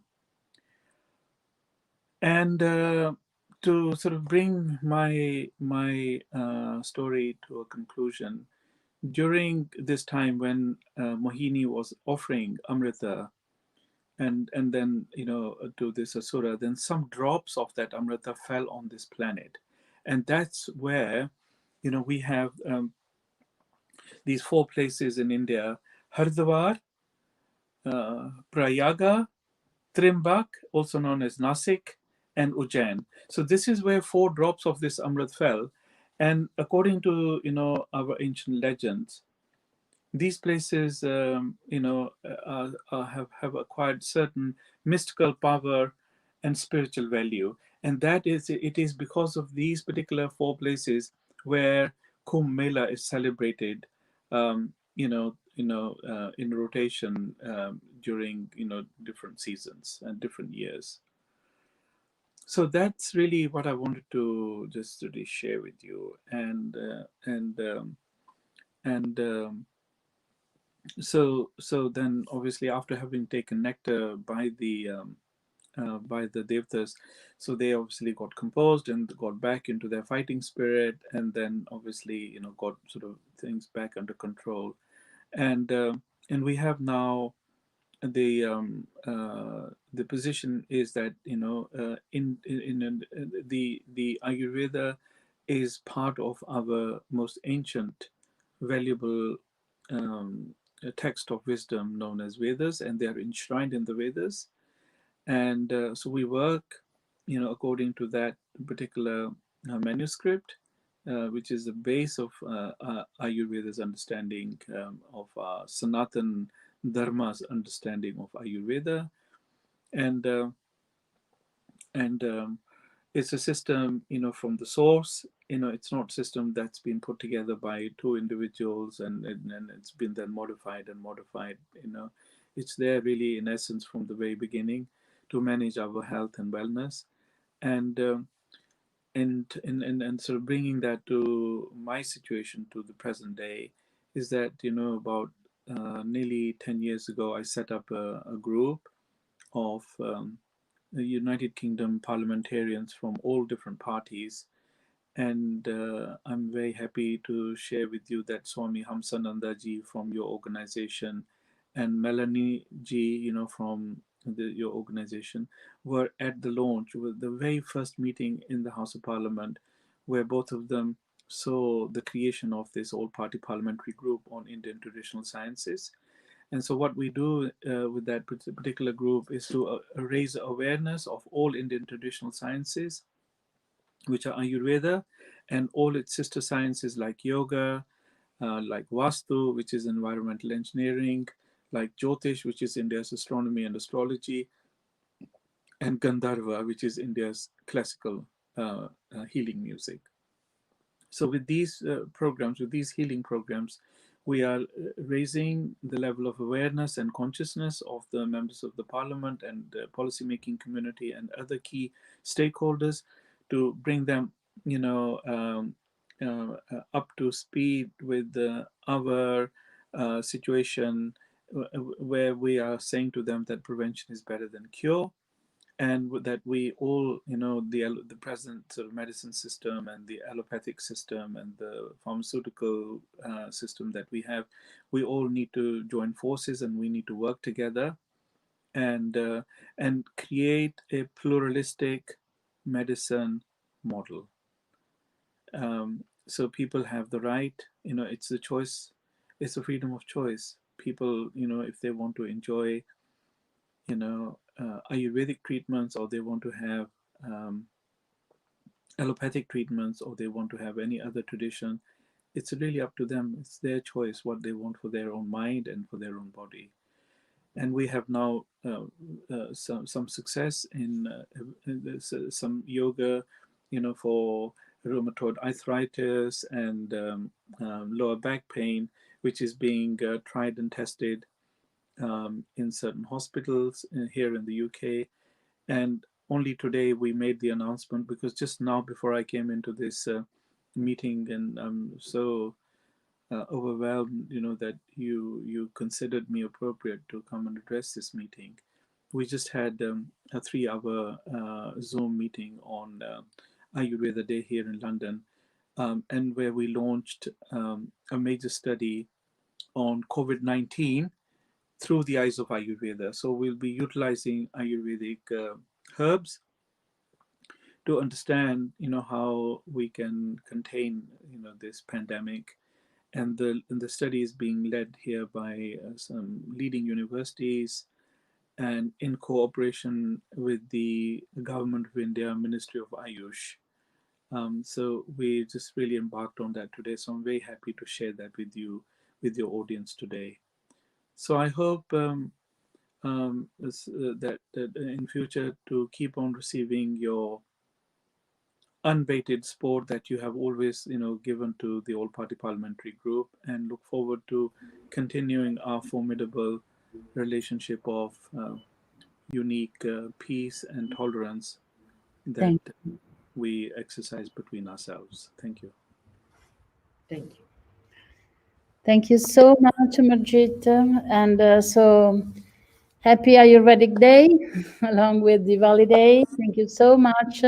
So we come back from UK. We thank you, each of you, from our hearts. Thank you very much to be with us in this afternoon in an international panel with so nice and beautiful, inspiring words to celebrate together our Diwali, International Diwali. So we come back to, I ask you to stay, because in a couple of minutes we will start our dance program. So you will enjoy a beautiful, wonderful dance made for this session, for this day, for today, for the Italian Hindu Union. So before to give the words to Malini to present the last program, the dance, I want to come back to Italy. Torniamo all'italiano con i saluti finali del Gitanand Ashram che ospita il headquarter of Italian Hindu Union, e quindi lascio la parola a Mauma Shakti per i saluti dal Gitanand Ashram.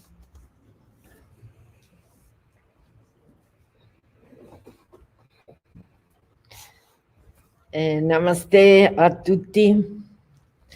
Voglio cogliere l'occasione in questo momento di salutare tutti i bellissimi partecipanti che abbiamo avuto, relatori e tutti coloro che ci hanno ascoltato in questa giornata, che è stata una giornata intensa di luce e di conoscenza, perché la conoscenza, abbiamo detto, illumina, e quindi illumina le menti, illumina il cuore, ma non soltanto luce di conoscenza che deriva dagli studi scientifici che, diciamo, i nostri relatori sono stati veramente profondi, diciamo, nelle loro relazioni, e ci hanno dato tanta conoscenza e tanta esperienza, perché poi alla fine, diciamo, la vera conoscenza qual è? È quella dell'esperienza.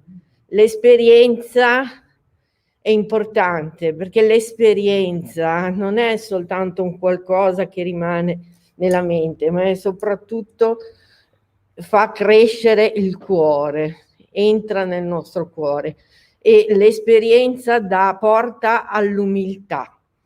Quindi l'umiltà porta al fine, allo scopo che tutti quanti noi abbiamo, quello di essere uniti, di arrivare all'unità, all'unione. Quindi Sanatana Dharma è unione col divino, unione con tutti quanti noi. Abbiamo detto tante volte questa frase, Vasudeva Kutumbakam, siamo tutti una famiglia. Grazie a tutti e ancora felice Diwali gioia e luce nei nostri cuori e in tutti quelli che sono intorno a noi. Grazie. Ripasso la parola. Ora presentiamo la danza che verrà trasmessa. So we will introduce the dance we will see, and we thank you again, all of you.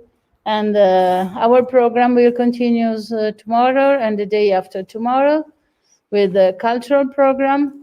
E quindi ci vediamo, continuate a seguirci in questi giorni per il lungo programma del Diwali. Grazie a tutti, thank you very much, and we will introduce the dance. So now to end this beautiful day, Shivananda Lahari. In this period of great challenges, here is a very precious invocation to Maheshwara, Shiva, who is the representation of strength, determination, austerity, but also benevolence. In fact, as we heard in the story by Amarjit, he sacrificed himself to save the universe in the blending of the ocean of milk, drinking the poison in the form of Nilakanta. So this is a tribute to Lord Shiva, inspired by a wonderful text written by Sri Adi Shankaracharya, adapted in dance and music by the famous dancer and choreographer, Sri Parshvanath Upadhyay, who offers us all Diwali festivities and happy Diwali. The dance is Shivananda Lahari, compositions by Sri Adi Shankaracharya, Indian classical dance in the style of Bharatanatyam. Thank you. And enjoy the dance. Namaste. Shubh Diwali.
नित्याय त्रिगुणात्मने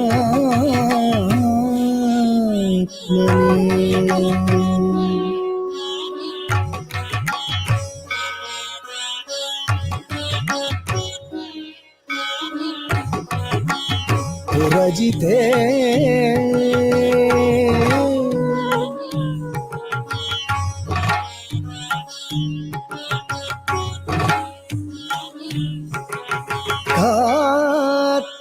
कात्यायनी श्रेयसे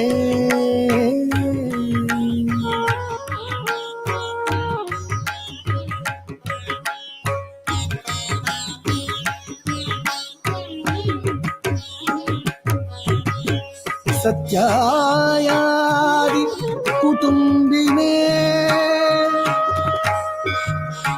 मुनिमन प्रत्यक्ष चिन्मूर्तये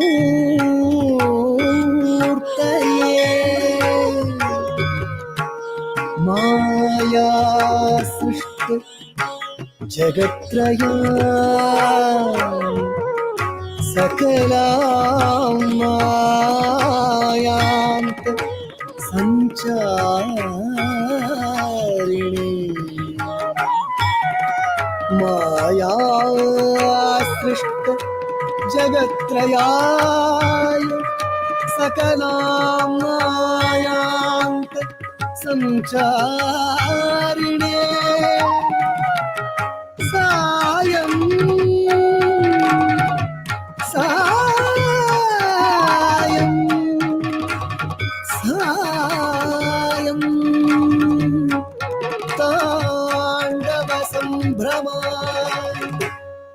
ताण्डव संभ्रमाय जटिले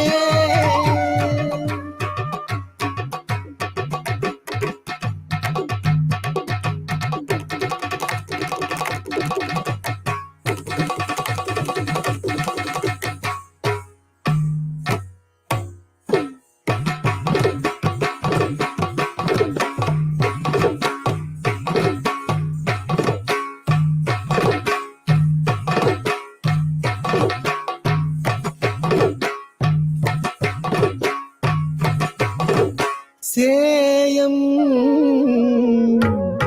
नतिशम्भवे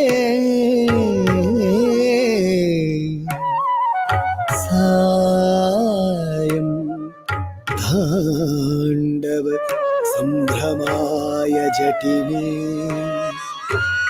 सेयं नतिशम्भवे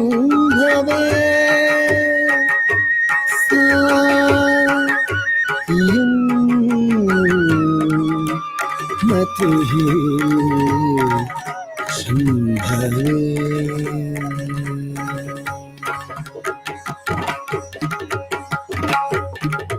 कलाभ्यां चूडालङ्कृत शशिकलाभ्यां कलाभ्यां चूडालङ्कृत शशिकलाभ्यां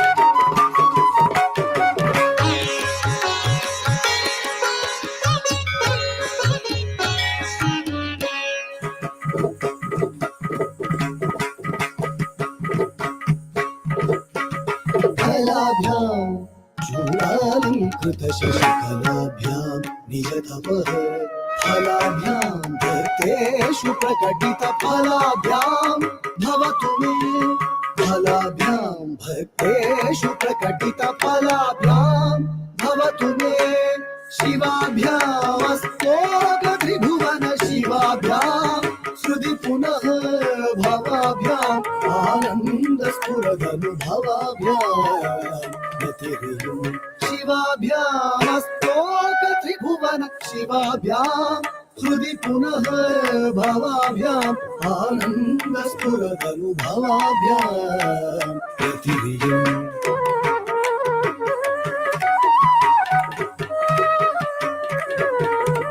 धिम ता किट्ट किट्ट तक ता किट्ट धिम ता धिम ता धिम धिम तक तक किट्ट धिम तक धिन धिम ता किट्ट किट्ट तक ता किट्ट धिम ता धिम ता धिम धिम तक तक किट्ट धिम तक धिन धिम तक किट्ट किट्ट तक ता किट्ट धिम ता धिम ता धिम ता धिम तक धिन धिम तक धिन धिम तक धिन धिम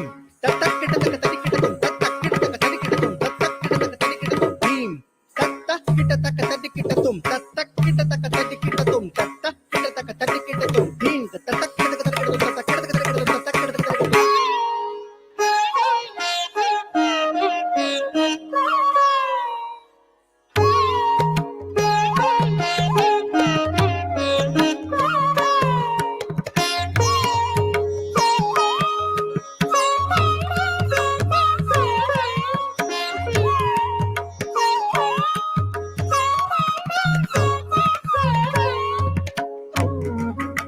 तुम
मृगः करलग्न मृगः करीन्द्रभङ्गो करलग्न मृगः करीन्द्रभङ्गो घनशार्दूलविखण्डन हस्तजन्तुः घनशार्दूलविखण्डन हस्तजन्तुः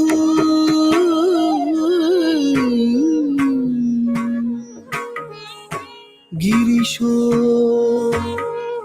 विशदाकृतिश्च चेतः कुहरे पञ्चमुखोऽस्ति मे कुतोभिः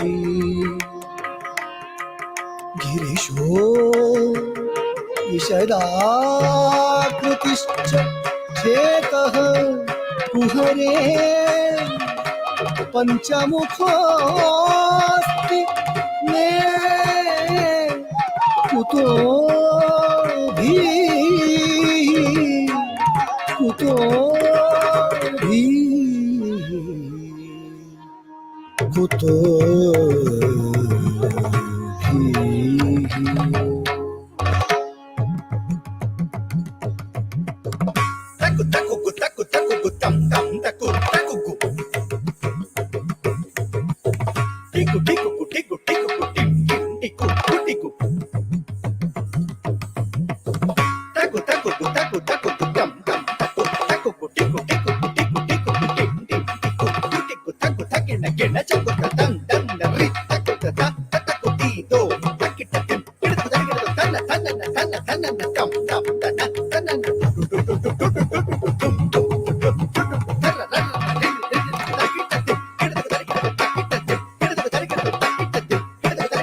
भृङ्गी किच्चा नटन उत्कटः करिमदग्राही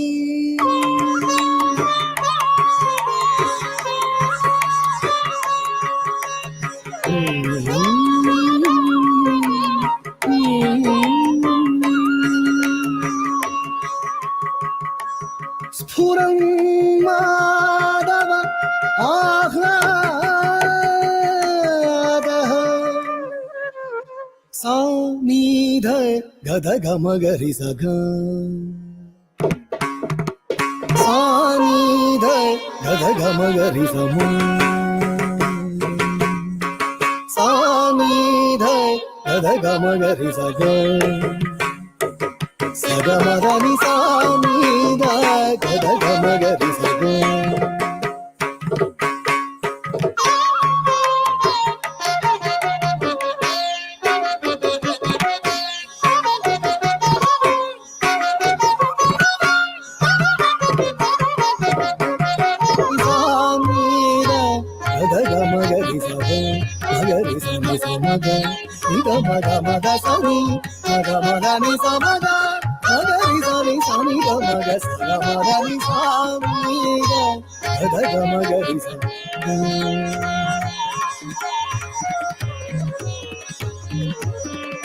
नाद युतः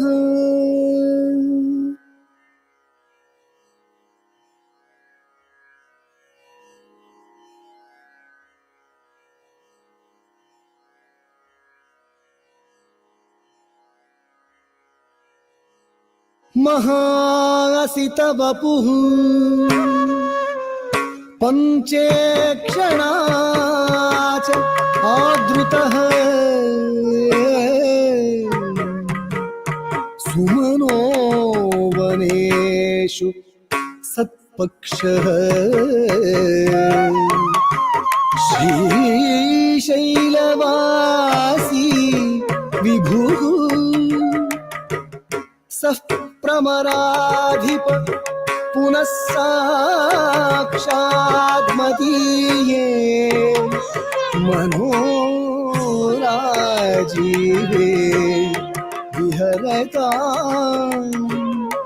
मनोराजीवे विहरता।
कारुण्यामृतवर्षिणं घनविपद्ग्रीष्मच्छिदाकर्मठम्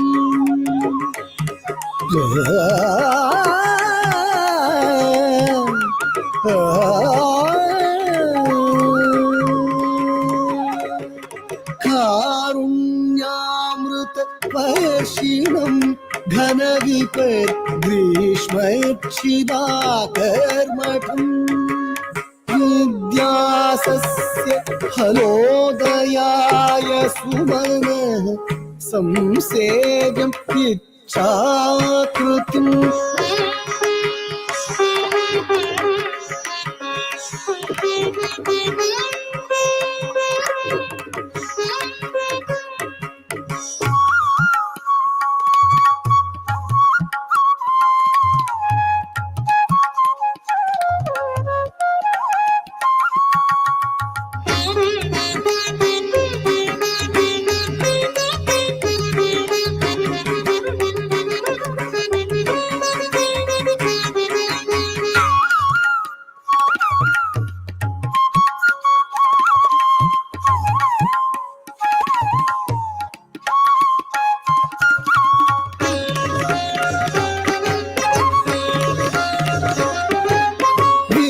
विद्यासस्य फलोदयाय सुमनः संसेव्यम् इच्छाकृतिम् नृत्यभक्तमयूरमद्रिनिलयम् चञ्चज्जटामण्डलम्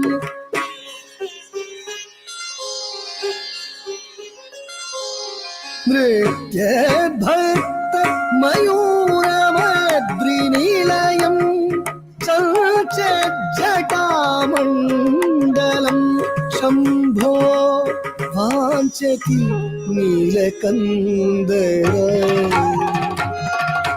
शम्भो वाञ्छति नीलकन्धर सदा त्वां मे मनश्चातकः शम्भो वाञ्छति नीलकन्धर सदा त्वां मे मनश्चातकः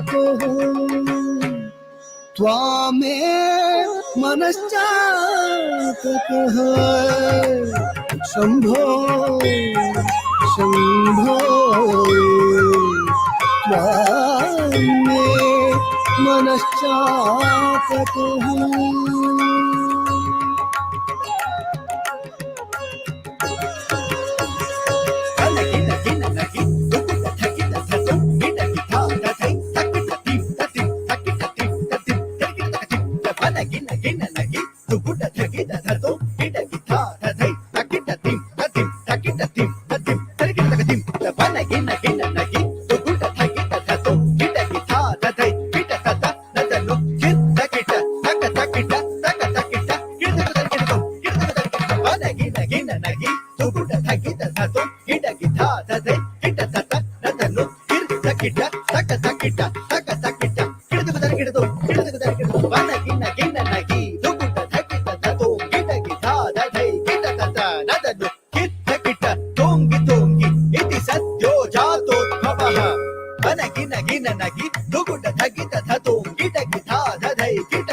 आकाशेन शिखि समस्त फणिनां नेत्राकलापीनता अनुग्राही प्रणवोपदेश निनदैः के कीर्तियो गीयते आकाशेन शिखि समस्त फणिनां नेत्राकलापीनत अनुग्राही प्रणवोपदेश निनदैः के कीर्ति योगीयते श्यामां शैल समुद्भवां घनरुचिं दृष्ट्वा नटन्तं मुदा श्यामां शैल समुद्भवां घनरुचिं दृष्ट्वा नटन्तं मुदा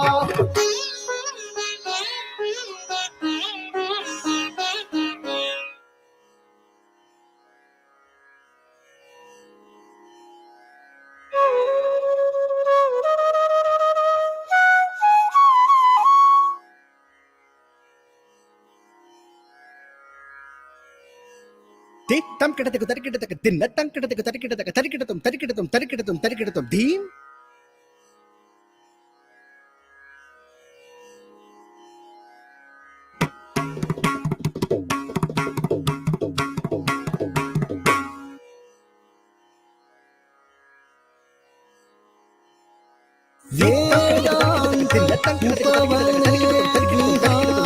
धीरसिकं तं नीलकण्ठं भजे उपवने विहार रसिकं नीलकण्ठं भजे नीलकण्ठं भजे